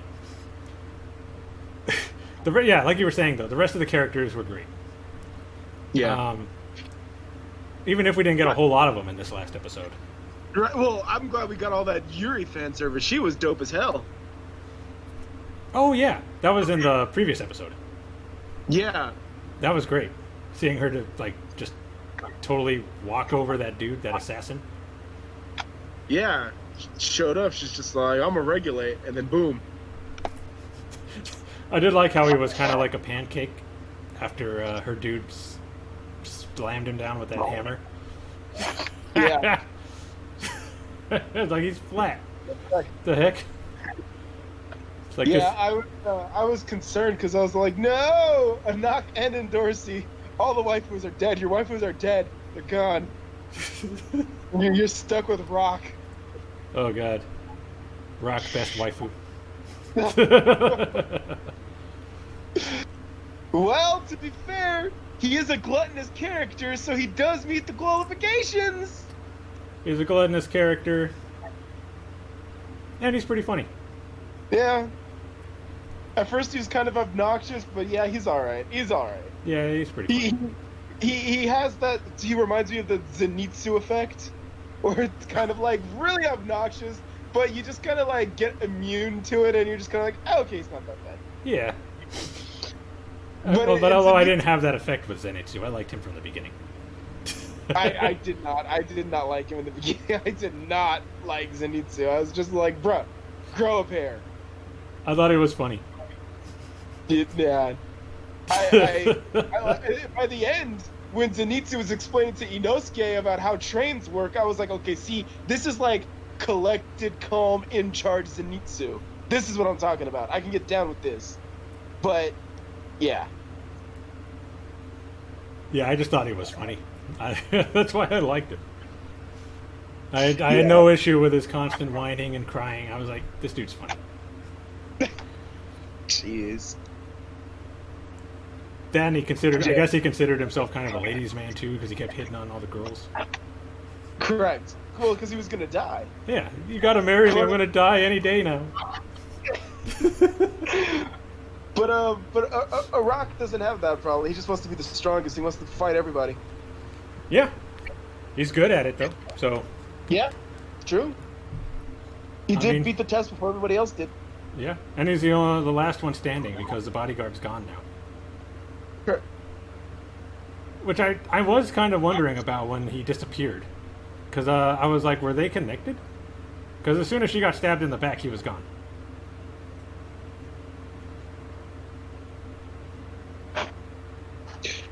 That's a good question. I'm sure that when we get to season 2, that we'll find the answer to that. I don't know where he went. So, yeah, we'll just have to wait and see. How that works out. We got to know what happened with Rachel, man. Yeah. Not that I really care what happens to Rachel, but as long as she gets her comeuppance, okay? Yeah. That's all I care about. Yeah, it's she's gonna come back, and Kun is gonna forgive her, or Bam is gonna forgive her. Sorry, and she'll betray him somewhere else. She'll take him for all his money and be on her way. Yeah, like, oh, I'm so sorry. I didn't mean to block you. Here, come here. Here. Sign up here. Let me get your credit card number. Okay, thanks. Delete. Block. It's like, come on, Bam. When are you going to learn? You're not. They never learn. They never learn. All right, we got 5 minutes. Okay. So we basically spent this whole time just bashing Bam and Rachel. I mean, that's the best way to summarize these last couple of episodes. Let's be honest. Like, what was really the main focus? They had the test to kind of determine where everyone was going to go and what's their capabilities and all that. Yeah. So again, it was like using the Shonen Jump formula. You know, how can we show off all our characters? Well, put them through like quote unquote tests, or make them do a tournament, and so you get to just show off everybody's abilities. You know, like Yeah. Mr. Bushido. You know, he looked cool. I like his aesthetic, but he could be a jobber for all we know. Right.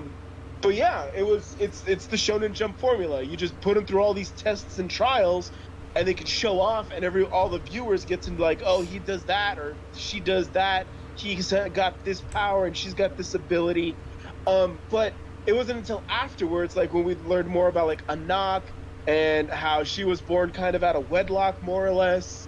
Yeah. And then Dorsey is like a real deal princess. And then Yuri is an even more real deal princess. Yeah. I told you, man, all the princesses of Jihad, they're like the best characters in this show, man. All three of them are the best. That we've seen. Well, yeah. we don't. Rachel's gonna be a princess. Watch. That good reaction. But Only yeah, fans princess. yeah. Yeah. Hey, Bam! Did you hear I'm a princess of Jihad? Oh, really? That's great, Rachel. Stab. In the stomach, hopefully. Yeah. Like, I'm not even Yeah. going to stab you in the back. I'll do it right in front of you. Oh man. But yeah. Yeah.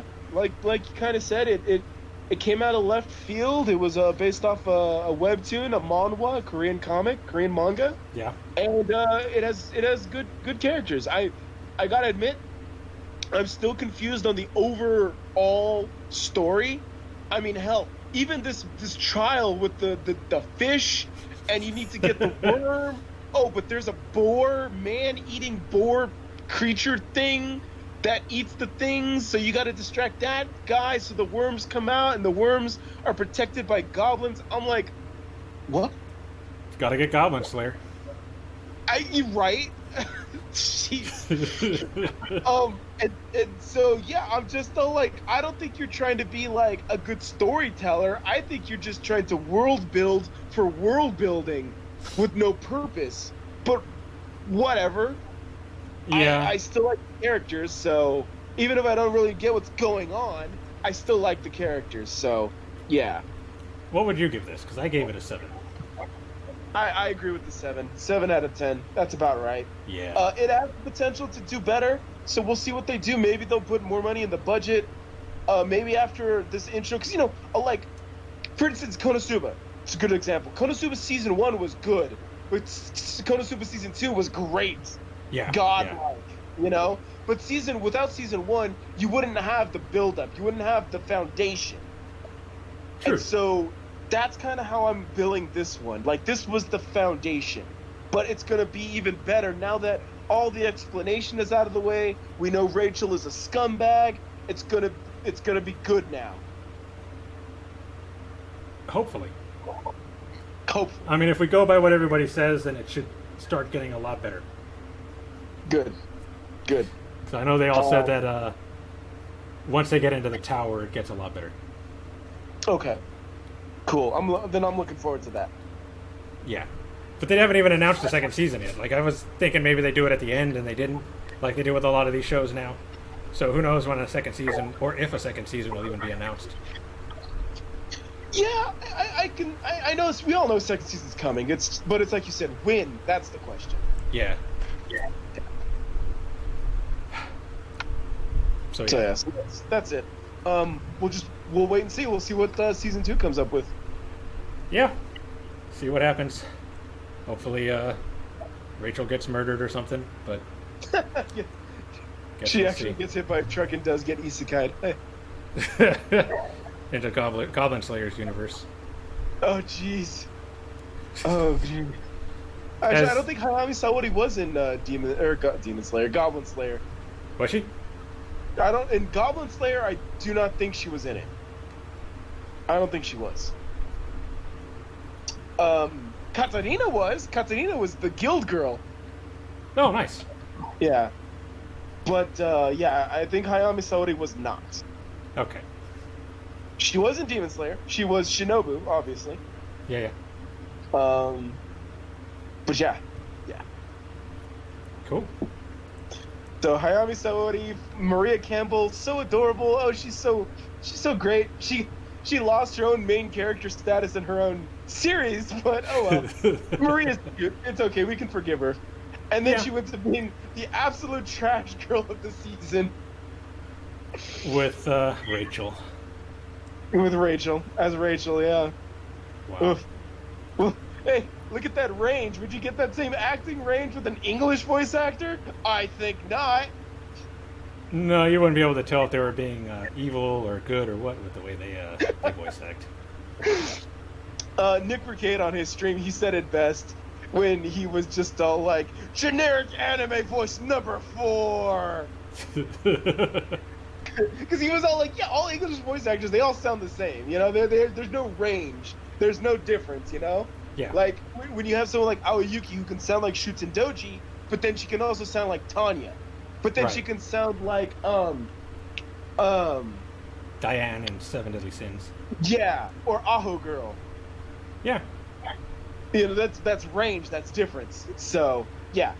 But, yeah. And in the English voice acting, it's the same person. It's all like, is that Johnny Young Bosch? Yeah, that's Johnny Young Bosch. Johnny Young Bosch playing Johnny Young Bosch. Yes. In yes. Trigun. And, yes, and then Johnny Young Bosch will be Johnny Young Bosch's little brother.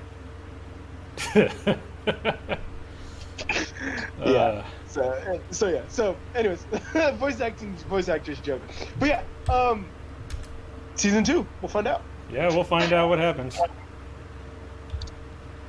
Alright, so final series we're talking about is Kaguya-sama, which just ended today at the time of this recording. Yes. Um, And you've seen the final episode, right? Episode 12? I did. I recorded my reaction for it this morning. Excellent. I made sure to watch it because I knew we were going to be talking about it. Yeah. Yeah. What do you got to say first? Since I started off with Tower of God, you talk about Kaguya first. Well, I will say that I caught up, so I also finished it today. I was 3 episodes behind, so I started out with Shirogane K, with the meme face, and how that blew up. Oh god, that blew up. Yeah. Her like pouty face. Yeah. Man, that blew up. And so I finally got the context of that. And I am straight up gonna say Koyas Takehito also is on the Mount Rushmore of voice actors, because if you don't want that man to be your father, You mean your sugar daddy? That's your dad of the year right there, man. You mean your sugar daddy? Yes. Is that what it means, old man? And that right there, that actually is such a great dynamic too, because you have Miyuki's voice actor, who is Achilles and Saitama in One Piece, but then you have this like 30-year vet with Koyas Takehito, and it really is kind of like the old man and the young man dynamic, Yeah. and it worked so well. I was dying. I was absolutely dying. I don't know if I showed this to you or mentioned this, but Koyas Takehito is also the Japanese voice for Deadpool. Oh, I think you have told me that, yeah. Yeah. And I mean, if you go to his page, and if any of his Wikipedia, IMDb, Anime News Network, whatever, you go and find your My Anime list, his thing is like 8 pages long, dude. Jeez. His voice acting credits are like 8 pages long. And, yeah, so him as Miyuki's dad was great. It was hilarious. And you draw the dad was in the live action movie, and it was like he didn't, outside of the one scene in season 1, which he also referenced about the cell phone call. Yeah. Outside of that, the dad didn't get any screen time in season 1. Right. So on episode, I think that was 10. When he came out in episode 10 and he basically stole the show, that was all him. It was like, this is great. This is absolutely fantastic. And in the live action movie, he was in it, but he was in like kind of different scenes. Oh, really? Yeah, but his dad was still a moron. Okay. Absolutely oblivious. And the dad, in his own way, in the live action movie, was also like just as great as he is in the anime. And it's like, it's like, Yeah, I'm powering through it, but I'm still hung up on your mom. Dad, it's been 7 years. Sign the divorce papers. I was dying. I was like, oh no. Oh man. Yeah. I mean, you never know, man. She might come back. She might come back. It's always possible. And then when he took pictures of Chica, I was like, see, this is a man of good taste. Oh, but he was asked. Like, oh no, I asked him to do that. And I was all like, I honestly thought that that dude was gonna be like, oh, that's my Miyuki's daughter. Dad. Yeah, He's gonna say that's my boss. I thought that he was gonna say that. I thought he was gonna be like, good job, Shirogane. So I thought that was the connection there, but no, that didn't happen. Yeah, he just asked him to take photos. Right. Still got him in trouble though. Yeah. Dirty old man. Dirty old man. Oh man. And then when Dad went and grilled Kaguya, again, it's like the new voice actress getting just grilled by this 30-year vet. I just love that dynamic. It just is really, it's refreshing. It's empowering. I like it. I like it. I appreciate it. And you see that in both of them getting just worked. Like, they are getting absolutely destroyed. And Dad is straight-faced, man. Yeah. He's doing it. He's getting in under them, and they just can't stop him. And like you said, he's all like, you pervert old man. He's choking him out. He's choking him out. And he doesn't stop. He's like, oh yeah, that's my son. So yeah, I love that dynamic. I love that experience coming through. Yeah, that was just great. And the episode 11, the one right after that, where all that got thrown out the window because all of a sudden we want to be serious. Yeah, we got the feels episode with Ishigami. Yeah. So, and it's all like, you see that he's like, it's the battered superhero trope, you know, like, I always wanted to just do the right thing, but the right thing never agreed. Yeah. And I now I am officially a Ino Miko Ishigami shipper. Really? Yeah. Oh yeah. I always kind of was, but now I'm kind of like, oh, absolutely, they deserve each other. Yeah, maybe because she quietly said, "Go, Ishigami," when he was running. Kind of. Yeah. Yeah. And then remember when she had the "kick me" sign and he took it off her back? Yeah, but I think he would have done that for just about anybody. Yeah, but then he also like stood up for her during the class election. It's just his character. I don't know. They could be good together. You know, opposites attract and all that. Exactly. She's just being tsundere. She likes it. Yeah. Yeah. So, and that's, yeah, it is an opposites attract thing because, you know, he's just all like, yeah, screw the rules, whatever. And she's just like, no, follow the rules. Disciplinary committee. Chasing him around with his game console in his hand. Yeah, she's always trying to get his Switch, man. It's like, sorry, you know, you're not getting it. Yeah. While you're chasing me, I'm going to keep playing. Yeah. Oh, man. Yeah. So that's something else. I really love that dynamic. But yeah, you kind of understand why he's like not really emo, but he's just kind of like screw the world. Yeah. And it worked.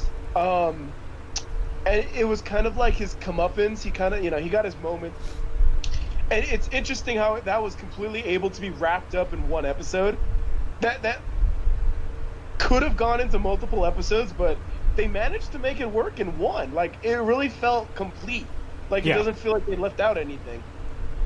They told the backstory, the consequences, and how he got out of it. Right. All in one episode.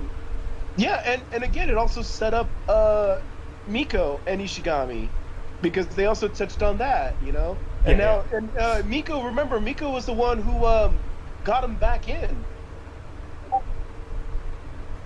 Oh yeah, she did fight for him, didn't she? Yeah, yeah. So she stood up for him. So see, she wants the Ishigami. That's why she doesn't want him to play the Switch. She wants him to notice her. Well, get in a game and he'll notice you. Right. So there was a lot of cute little Miko scenes. So I was pleasantly happy.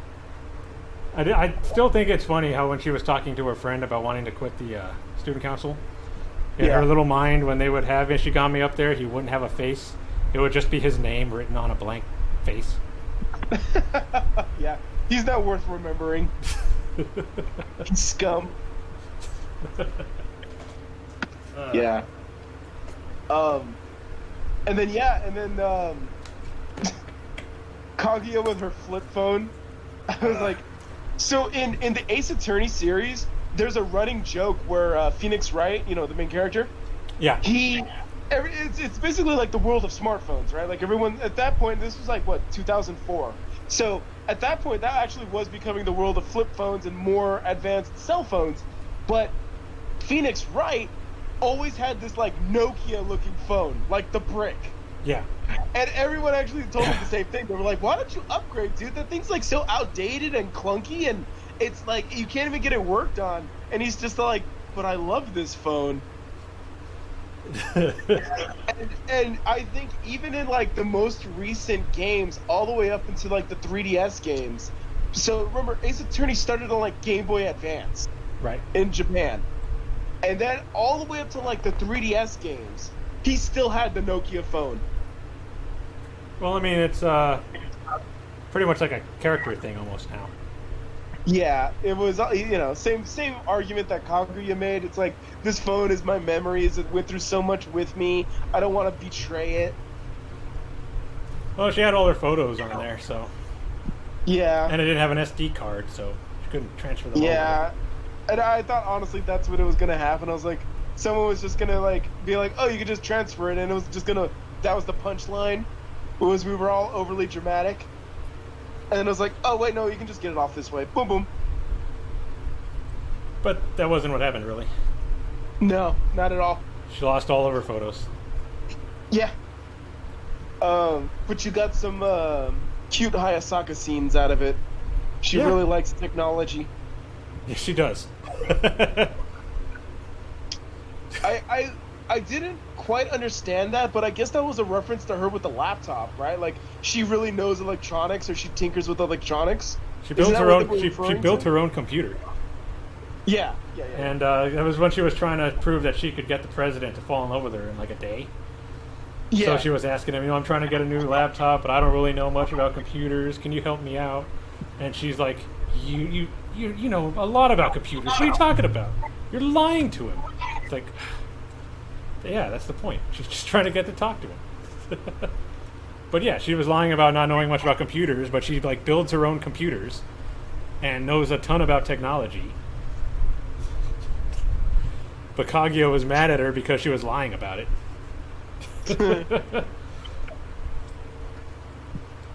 Her super spy scrunchie went off again. Yeah. When everything exploded because of that balloon. Dang. Chica.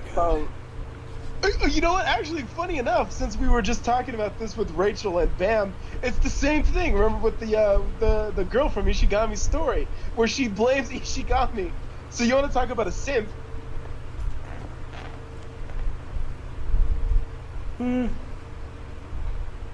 She was all like, she knew that guy was a scumbag, and they broke up, and she's still like, either this guy's a scumbag, it's Ishigami's fault. Yeah, she didn't want to believe anything that was going on. I don't think anybody knew. Right. Ishigami was the only one that knew, and he didn't say anything. Right. So there you go. Female simps do exist. Oh yeah, they exist. They're just a little harder to point out. Yes, correct. They're more heavily in denial. That's for sure. Yeah. Yeah, definitely. So, and then he told her to basically piss off. That was great. Oh yeah. What was it? Go to hell, dumbass. Yeah, go to hell, dumbass. She had it coming. Yeah, I honestly thought she was gonna come out and be like, I know the truth, thank you, and I was like, nah, that's not how it happened. No. But Nearly made him have a mental breakdown just because she was there. Right. But thankfully the president was there and he helped him out. Yeah. Yeah. And good on them for doing their own little investigation. Right. Right. To find out the truth. Rogane. Yeah, that's it.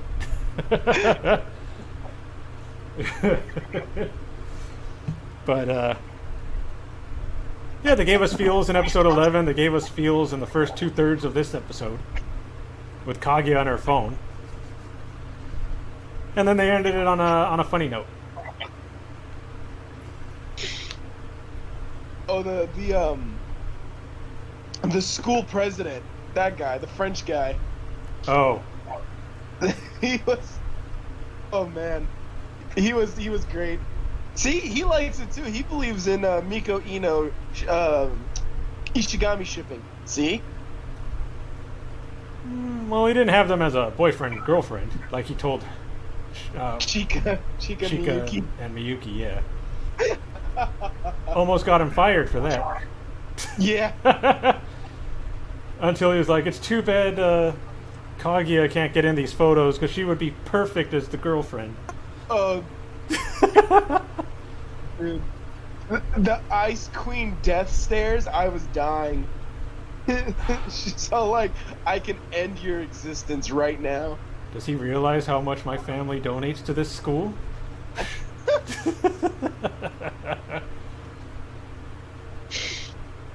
Yeah, that was good. I will admit, wholeheartedly, season 2, the last episode was a lot better than season 1's.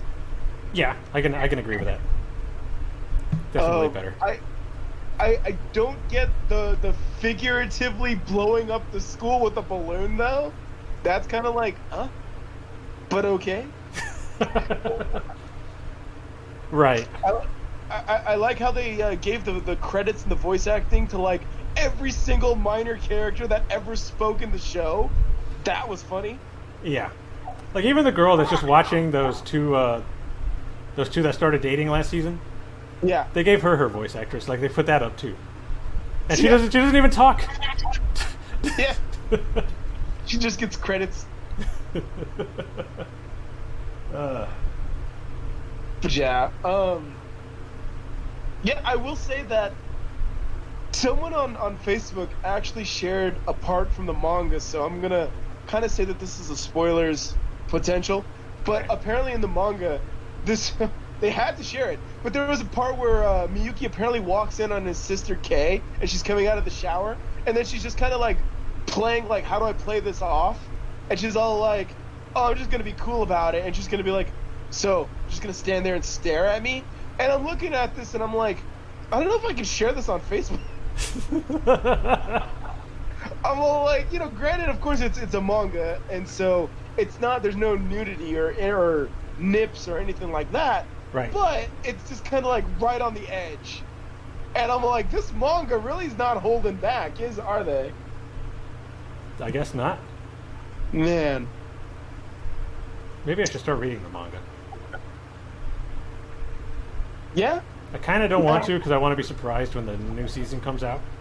But I'm also like, I want to see what, at least up to this point, how close they've kept it to the manga. Right. And to my knowledge, I don't think there's a light novel. I could be mistaken, though. Yeah, I don't think I've heard about a light novel. I think it's just a manga became an anime. Yeah. So, yeah, I'll definitely have to start reading that, at least just up to this point, and see how close it's been. Yeah, I will tell you, I think I mentioned this before, but they do have the the student council elections, but they're handled in the live action movie, but they are handled way differently Okay. than they are in the anime. Right. I think you mentioned that before. And they also They also covered the doctor scene where I have holes in my heart. No, you're just in love. Shut up, you're a quack. They covered that too in the live action movie. Although I think in both scenes, in both parts, I prefer the anime versions Yeah. for both parts. Although the student council live action was pretty funny in its own way, I still like the whole like redeeming Miko aspect to it. Right. And then for the next 3 episodes, as her penance for redemption, or her payment for redemption, I should say, we're gonna torture the hell out of her and traumatize her. Just utterly destroy her concept of the almighty student council. Just gonna make her think this is one big lewd party. That's right. Also, we accomplished absolutely nothing. We play Mario Kart all day. Or is it Starman Kart or whatever? It was something like that. Yeah. Man.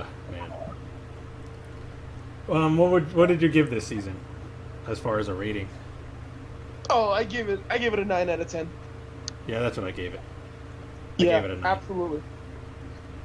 I think I said that it would have got a little higher, but the student council election part was a little slow for me.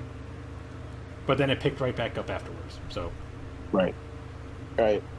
It was kind of worth it because they had to do that whole Ino Miko introduction. yeah, And it was like, all right, yeah, we get why she's the way she is, and she's really strict, and we get why she's strict, and blah, blah, blah, and that's why she doesn't like Ishigami, because, like they said in Back to the Future, you're a slacker. And so, yeah, and it was like, eh. And remember, I mentioned this too, and we went over this, that's also when it took a dive in the polls, in the weekly polls. yeah, Where there was like that week or those 2 weeks. right. But then, like, right after that, and they established Miko, and they're like, okay, her arc is out of the way, back to the student council. Then it just shot up to being great again. Yeah, it only fell a couple of weeks and then it was back. Yeah, you just have to get away. And again, that tells you that people are really watching this because they want to see that Kaguya Miyuki dynamic. Like, that's the sell of the show. They want to see what stupid things they can get into. And if you're not focused on that, then people just don't care. Yeah. You want to introduce this completely adorable little character voiced by Tomita Miyu. Now, if we're going to traumatize her with Kaguya Miyuki, Yeah. That's cool. that's the money right there. All right, we got 3 minutes. Yeah, I mean, what can we say? The season was loaded with big hitters, and this was another good one. They, like I said, they foreshadowed it because they had off to the side of the final title screen that continue yes no. So I don't see why not. Yeah. The issue though is that who's animating this? A1, I think. A1 Productions that does it. I think so. I don't know how busy or backed up A1 Productions is. So I don't know. I would say if they are going to do a season 2, I would say the earliest might be fall next year. Yeah. I think it took them a year to do this one, didn't it? Yeah, about. So yeah, I could see another year. Yeah. As long as they don't wait too long, because then... Yeah. No, I think that this property and this franchise is too good. And, they got, like, Nendo's coming out. They haven't announced the Chica Nendo, huh? I have not seen a Chica Nendo, no. But they have, a Kaguya Nendo, right? Yeah, they have Kaguya. And I think Miyuki. Okay. I don't even know if I got those. I think I got those. I think I got both of them. Yeah, I think you did. I gotta check. But yeah. So the merch is coming out, and that's always a good indicator too. Yeah. If merch is steadily coming out, and I know they have like figurines or statues. Yeah, And they have I mean, like the Swift of Summer and all that. I did just see the 1/4 scale Chica bunny suit. Yes. So, yeah. Yes. I've seen that advertised. Yeah, I got mine pre-ordered. If when they announced the Ino Miko Nendo, that's a day one buy right there. Give her angry face. Yeah, her pouty face, super pouty face. Yeah. Hey, but you know what? She's adorable. She worships Chica, okay? She does. And she's... Chica can do no wrong. Yeah. So yeah, so that's pretty much it. I know that you did mention Kaguya's voice actress is like doing other stuff. Like I believe you said she was in the mobile game you're playing. Yeah. And I want to say she does somebody in Azure Lane as well. Oh, does she? I think so. But yeah. Yeah, I look forward to seeing what else she does. I learned today that the voice actress for Chica was in Asobi Asobase. So that's great. That's fantastic. Was she? Oh wait, yeah, I think I saw you talk. The one with the glasses. Yeah. The one that didn't want to be in the game club. She didn't want. Oh yeah. She wanted to learn how to speak English. Yeah. That's right. Yeah. So that's it. That's all I can really say. I'm gonna look forward to more. This was a great run. Yeah, it's great characters. Yeah. Yep. Yeah. I always look forward to whatever they're gonna get into. Yeah. Yeah. Yeah. So, I hope don't keep us waiting too long. Yeah, definitely. Okay, so I think that's it for the shows we were talking about. We just had those three. Well, this actually does work when you keep it streamlined, huh? Yeah, we're only at 2 hours. But, I mean, we spent the first hour talking about all kinds of different things, so... Yeah, right. Yeah. That's typically how the intro goes. It's just like the free-form session. Yep. Then we get into what we're going to talk about, and that's where we usually lose track of time. Yep. I like it. All right. So we got FGO Talk now, right? Or did you want to talk about anything else before that?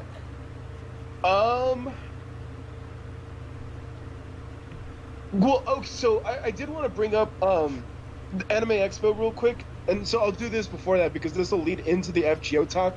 Okay. And then for those that want to stick around, cool. If not, then everyone can head out. So in a nutshell, AX is happening in a sort of digital fashion. So if anyone that's interested goes to AnimExpo's website, you'll see like various companies will be putting up their online stores. So the stuff they were going to sell at con, they're just going to sell it online. And then I also want to point out that Aniplex in particular, they're actually going to be doing almost like a 16, 15-hour stream, both Friday and Saturday. And they're going to do various kind of like themed events. So they're going to do it's an industry panel. So it's an Aniplex industry panel. So they're going to be talking Sword Art, Kaguya-sama, go figure, Fate stuff, and Demon Slayer, and probably a couple. That detective one, the Millionaire's Detective, or whatever that one was called. I don't think I know That's this a show from this season. From this? Oh, okay. That one, the Millionaire Detective or whatever, the dude that looks like Sherlock Holmes from Fate. Yeah. That one's also going to be part of the Aniplex stream. Okay. And then they even have a session where they're going to talk about building models.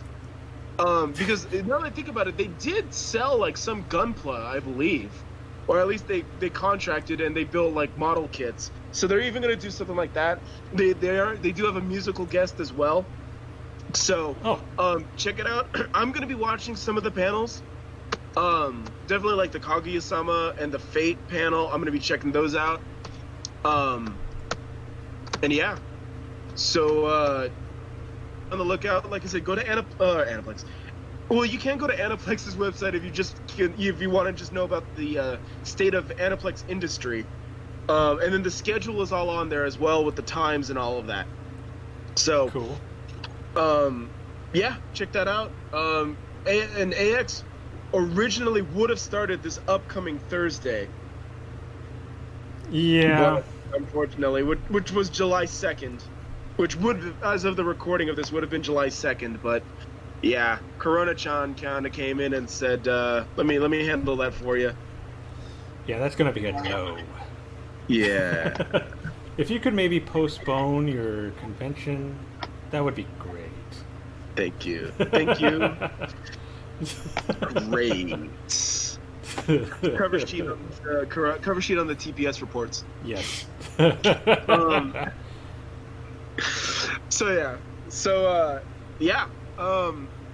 That's basically it for that. Check out AX's website. There might be some other live streams going on. I know that a lot of cons actually have been doing that. They just told their vendors that we'll just put your online stores on, or if you are someone like a distributor like Aniplex or Funimation, we'll just tell people where they can go watch your live streams. And I believe the Aniplex ones will all be on YouTube streaming, so it'll be on like the Aniplex YouTube channel. But Right. sometimes they do have Twitch channels as well. Yeah, I think just about all the big companies have a Twitch channel. Yeah. Yeah. So definitely check that out. And then now all that I got left after that is specifically FGO Talk. So that about wraps it up for what I've got to say about like the anime stuff for this time. Alrighty. So yeah, if this is where you head off because you don't care about FGO, take it easy. We'll talk to you again real soon. Go vote on Roman's videos. Yes. All right. Now, for the rest of everybody that's still stuck around because they care about FGO, I'm gonna keep this in 20 minutes or less, like we've been doing. Real quick, on the JP server, as of the recording of this podcast, we're in the last 24 hours of Las Vegas rerun. So hopefully everyone finished their 100 missions, and they finished that 5 million QP quest. Wow. I'm sorry, 50 million. 50 million. So 50 million, because in a nutshell, you put up your own QP, and instead of like using AP, it uses your own QP. You put that up, so it's deducted out of your account, and if you beat the quest, you get double. So you're like gambling. Yeah, because it's Vegas. Yeah. So, but if you lose or you back out or if you quit, yeah, you lose that. Wow. So, and then in that one, it's, oh god, who is the 500 million man? I don't even remember. It was like Gorgon, Martha, and Arjuna. That's what it was. It was those three: Gorgon, Arjuna, and Saint Martha, Ruler Martha. Oh, Ruler Martha. Okay. Ruler Martha. Because the idea was, oh, I can just bring Bunny King. Bunny King is ruler. No, because Gorgon is Avenger. Right.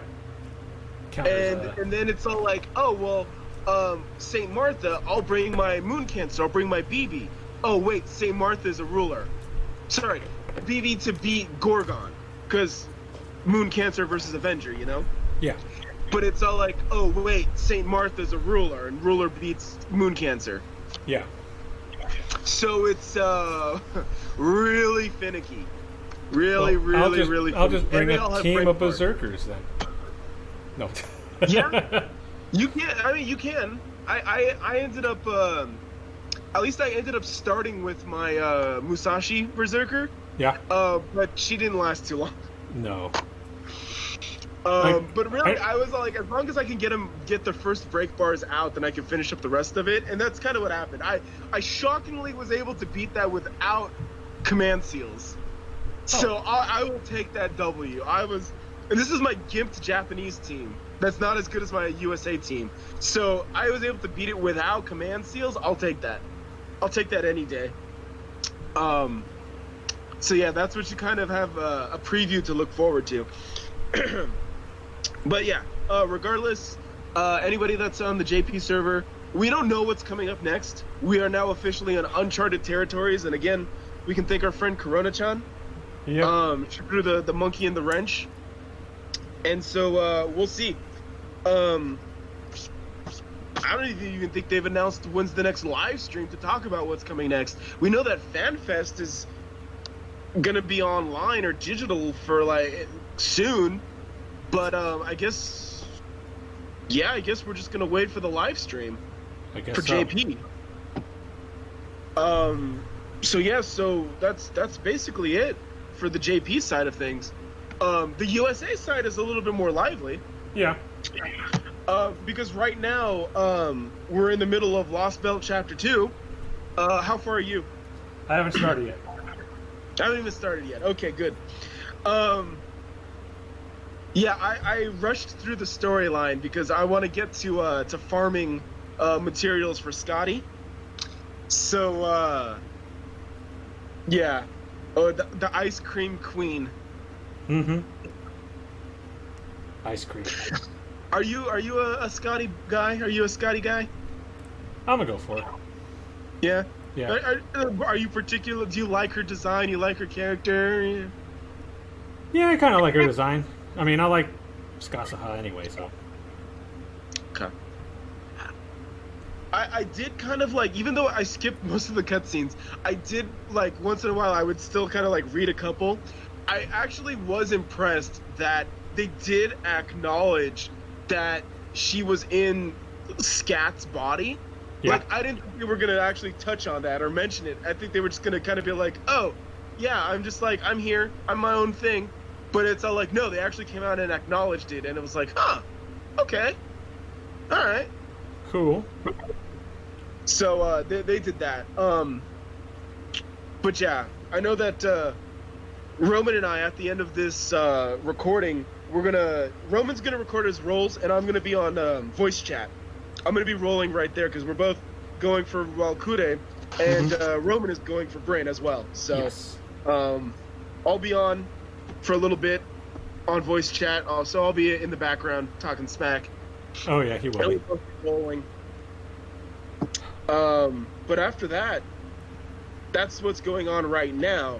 And then on July 6th, outside of the Aniplex AnimExpo streams, on July 6th, we're getting another FGO stream. And that one is going to be the third year anniversary stream.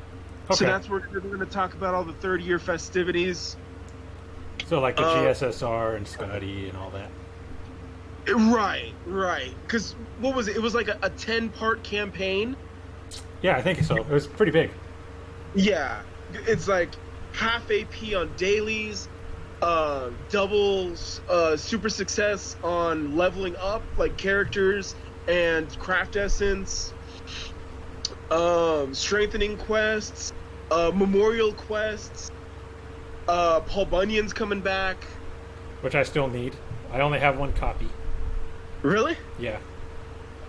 I didn't really play that event when it was there last time. I just got the one. Okay. And then that was it. Like, I skipped the story just to get the one. Okay. Well, I mean, hey, you can, like I said, you can always be like me, and you can still skip the story and just read it later. Yeah. That's my plan. Is once all this gets done, and I basically just burn through all the like memorial events and the strengthenings and all that, and I'm waiting for my AP to recharge. Then I'm just gonna sit there and just read the story. Might have to get my cup of coffee and yeah. Yeah. Cause dude, those Lost Belt stories, man, they go long. Oh, did they? Oh yeah, I remember there was a couple. Because I recorded my Lost Belt 1 playthrough. Yeah. Like some of them were like my playthrough videos would be like 4 hours because some of the chapters would be like 20 minutes of just cutscenes. Yup. I'd be like, okay, I'll just do this one. It's just story. It shouldn't take too long. About 30 minutes later, I'm like, geez, that took way longer than I thought it was. I would like start some of these arrows, the missions or the quests or whatever. Yeah. And by the time I was done, my AP bar was refilled. I was like, oh, I need like 40 AP or like 50 AP to recharge my bar. You know, I'm like 90 out of 140, and by the time I'm done with the cutscene, it'll be 140 out of 140, or like 132 out of 140, and it's like, god damn. All right, and that's even longer than like Babylonian Camelot were. Right. And those were pretty extensive. Yeah, I remember once I was like, I'm only going to use my AP, and once I'm out, then we're done with the video. And it went on for like 3 or 4 hours because, like you said, I'd get into a story section and my AP would just fill back up. And I just keep going and going and going. And I'm like, okay, I guess this is going to be a super long video because my AP's not running out. It's crazy. Yep. Oh, man. But yeah. And this one, oh man, this one looks almost as bad, if not worse, than Anastasia. Oh, really? Yeah, this, yeah. Because they like to use the Sigurd Brunhilde love story and all of that. And it's like, God. Oh, okay. Mm. Too bad we don't have a Billy the Kid to just shoot Sigurd and get it done with. And remember, Arch has advantage over Saber anyway, so just saying. Yeah. But yeah. Oh, that's so. And okay, so let me finish what I was gonna say. So that's 30th anniversary. Also, I don't know when Roman's gonna get this up, but hopefully, or maybe Roman should just mention this or something. I don't know. But tomorrow, Sunday, everyone needs to log in because they gave us 30 quartz for the launch day, which was the 25th of June. That's when the game launched officially. And then on Sunday, for 1,100 days, they're giving us 10 extra quartz. Okay. So everyone, even if you're not even really playing, just log in and get your 10 quartz. Because everybody can get it, but it's only available for 24 hours. Yeah, just a 1 day. Just a 1 day thing, just like the 30 quartz was. You only got a day to claim it. Wow. So definitely everyone should do that. Maybe we'll post that in the Discord too. Although most of the FGO guys, they already know. Yeah, they're playing. They know what's going on. Yeah. So yeah, and the 30 quartz they did give us for hitting our third year. Apparently, that did not happen in Japan. No. That did not happen in the JP server. So the curious thing though is during the live stream they just gave 60 quartz away, and they were just like, "Cause we love you." The 60 quartz in the 3rd-year anniversary from the stream was not attached to anything else. It literally was, "We love you. Here's 60 quartz." Nice. Everything else was kind of like conditional. Like, did you beat the lost belt? How long was your logins? Because they increased the rewards for logins. So the login bonuses basically became every 50 days, starting after the 3rd-year anniversary, would now become 30 quartz. You get a free ticket. Right. So if you were a brand new player after the 3rd-year anniversary, that means every time you hit 50 days, you're getting 30 quartz. But previously to that, I think the reward was like 10? 20. 20? Yes, 20. So if you had been playing since day one and you were at 1,000 days, that's where you basically would have gotten 200 quartz. Wow. So to make up for the differential based on what's your logins, that's what you qualify for. And if you've been a player since day one, like me, then you get the maximum amount of quartz. Unfortunately, I think I started when it came out, but I didn't. I kind of stopped logging in after a while. So I'm only gonna be at like. Let me take a look at this, and I'll let you know. Right now I'm at 486 days. Okay. So you'll still get whatever quartz that would be for 450, and then starting on day 500, then you'll start seeing the 30 quartz. Cool. So that's what that basically means. So it's not that anyone's coming up. It's just that since I'm further ahead, I'm getting paid more back pay. But we're both going to end up, once you hit 1,000 days, you'll basically have gotten the same amount of quartz I've gotten. That's what they're saying. Okay. It's just I get mine all up front, and you're getting yours as you progress. Cool. So yeah, I'm not coming up over you or anything like that. But yeah. So we'll see. We'll see if the 30 quartz they gave us is deducted out of that 60 that Japan got, and they just are like, here's 30 quartz. Or if they give us 60. If they give us 60 plus 30, that means we just got 90 quartz just for showing up. Which I'm not going to complain about. No. Even though I know that we were talking about how the American audience is complaining that K-Doc's voice actor is going to be on the live stream. And yeah. I did a semi-rant because it's like, come on, America. USA server, you guys are better than that. Be nice. If you, go watch Keith Deshawn's video. It's like a 3-minute long video where he talks about it. And apparently the dude in Japan is really passionate about FGO. And when you're talking about a game that has a 1% drop rate, people get burnt out really easily on that. It's really frustrating. Yeah. And it sucks.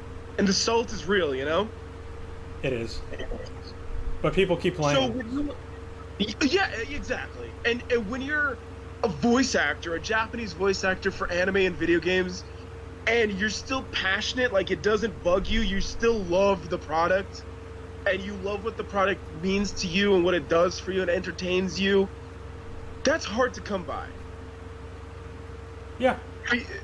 Because again, you get it. You get excited and then you get depressed and let down, and you know that's just a side effect of gambling, honestly. But this dude, he still is just like, yeah, no, I don't care. 1% drop rate doesn't bug me. I love the game. I love the product. I love the people. I love the staff. And so he comes in. And now that he's transcending the Japanese server and bringing that enthusiasm to the USA server, I mean, that's pretty respectable. It's very cool. And yeah, and Keith Deshawn has said that in the streams he's done, he's actually been pretty cool. And I've seen him. I've seen the JP streams with him on it. I just don't ever recall him doing anything like Tom Cruise jumping on a couch. But yeah, he has been there. I have seen him. But you know, the Japanese traditionally are very restrained. Yeah. So even if he wanted to be like, I'm hype, Scotty bitches, he's not gonna be like that. Yeah. But yeah. So I'm still looking forward to the live stream. You know what? If I would recommend, you should probably watch it and stream yourself. Watching the live 30 stream? year anniversary live stream, like do your commentary on it as you're watching it. That could be That's fun. my recommendation. When is it again? It's Monday, but I don't think we've gotten a time yet. This Monday? This Monday, Monday the 6th. So 2 weeks. Oh, okay. Yeah. So Gotcha. Monday, July 6th. Gotcha. And there is a like, share, tweet campaign going on. So it's on Facebook and on Twitter. And then we get 3 quartz. Yay! Didn't we do that already? No, this is a different one. Oh. We did it last week for Lost Belt 2. So now we're getting another 3 quartz? You're doing another one. This one's for the 30th anniversary. Yeah, that's why It's so confusing. People are like, didn't we just have a live stream? We're lucky if we get 2 live streams a year. We just got 2 within a month. Yeah. So that's why I also said this off stream where it was like they recorded all these in May just to crank them all out because they have nothing better to do. Everyone's locked inside, so let's just go to the studio and record for a bit. And then we'll just give it to the Americans. Yeah.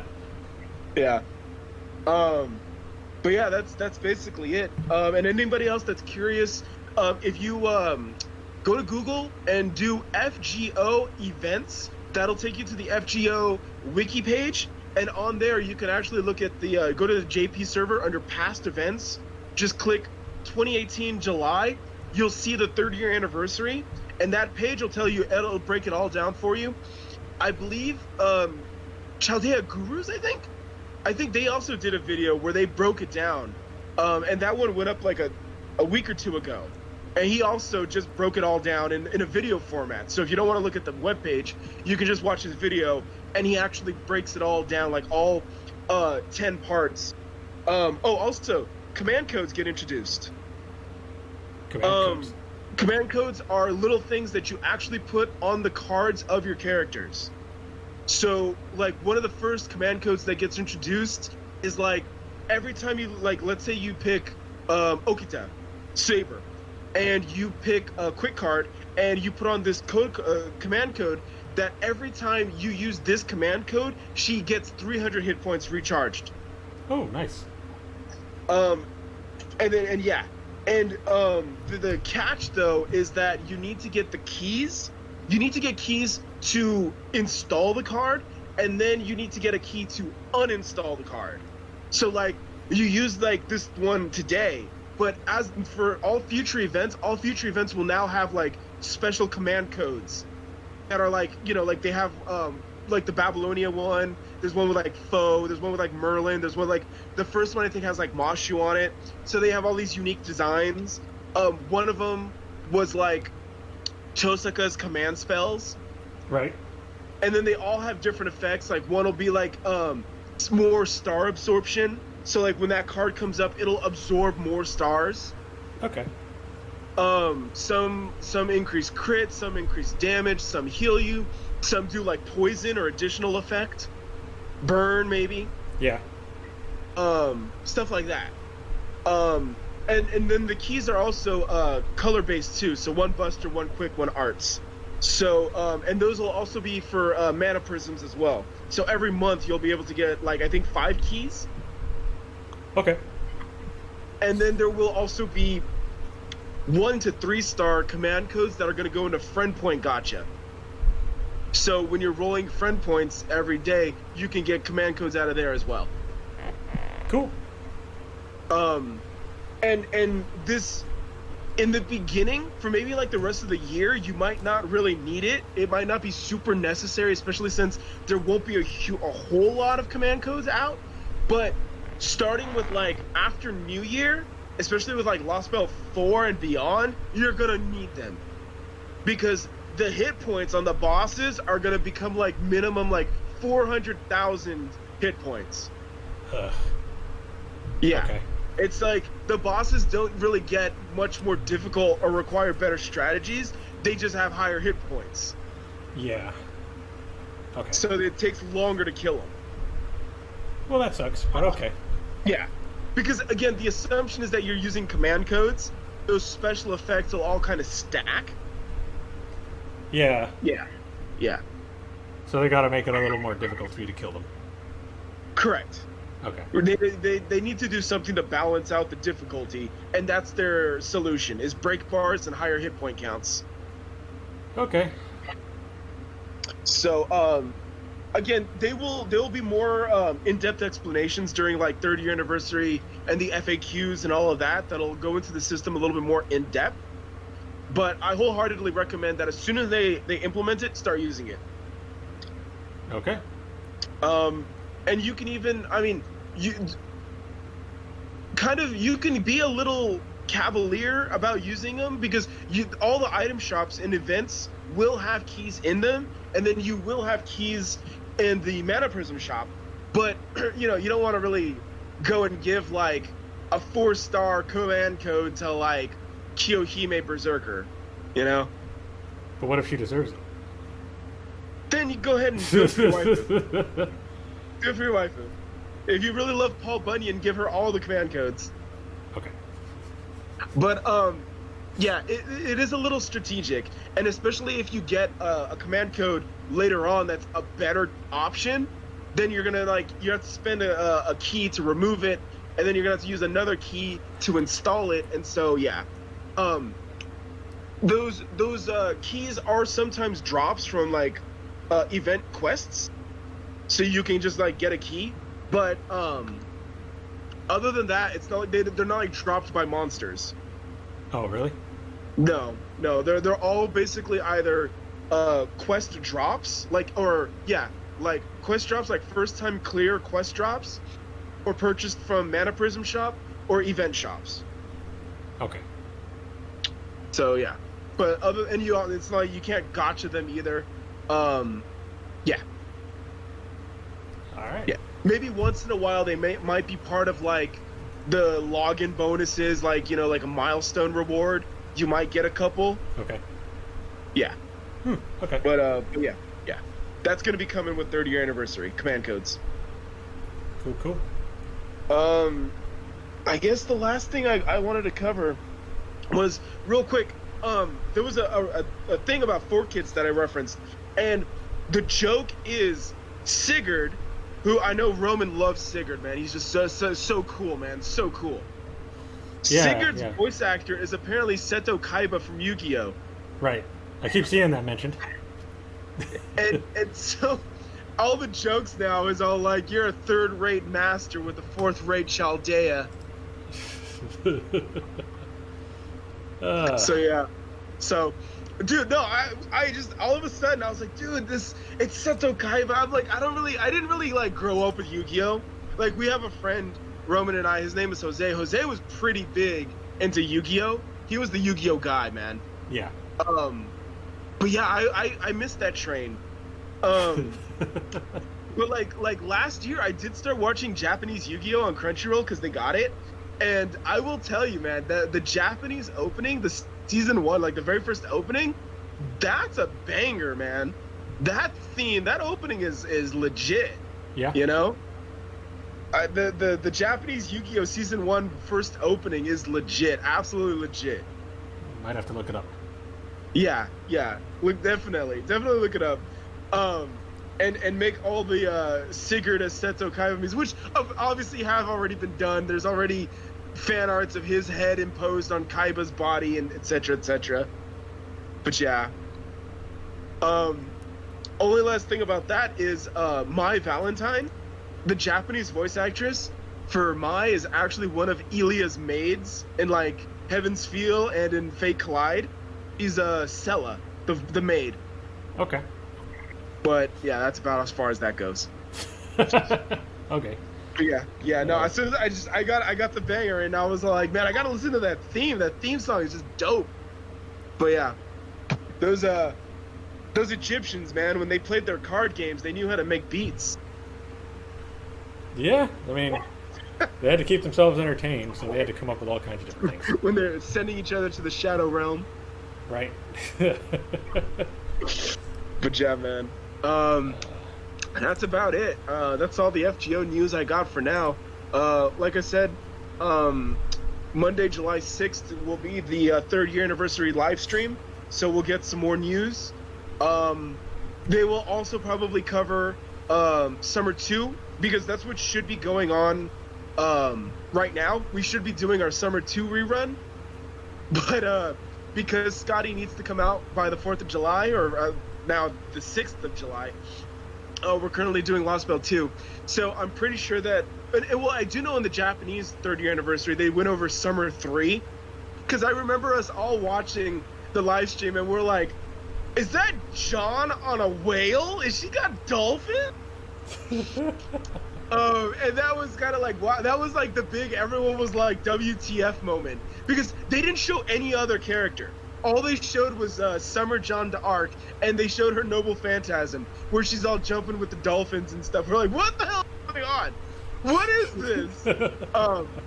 So yeah, so they look forward to that. They're definitely going to unload Summer 3 on us, but they're also going to tell us to, like, the first half of July is all going to be 30-year anniversary, and that'll probably be running from like July 6th until like maybe the 18th or something.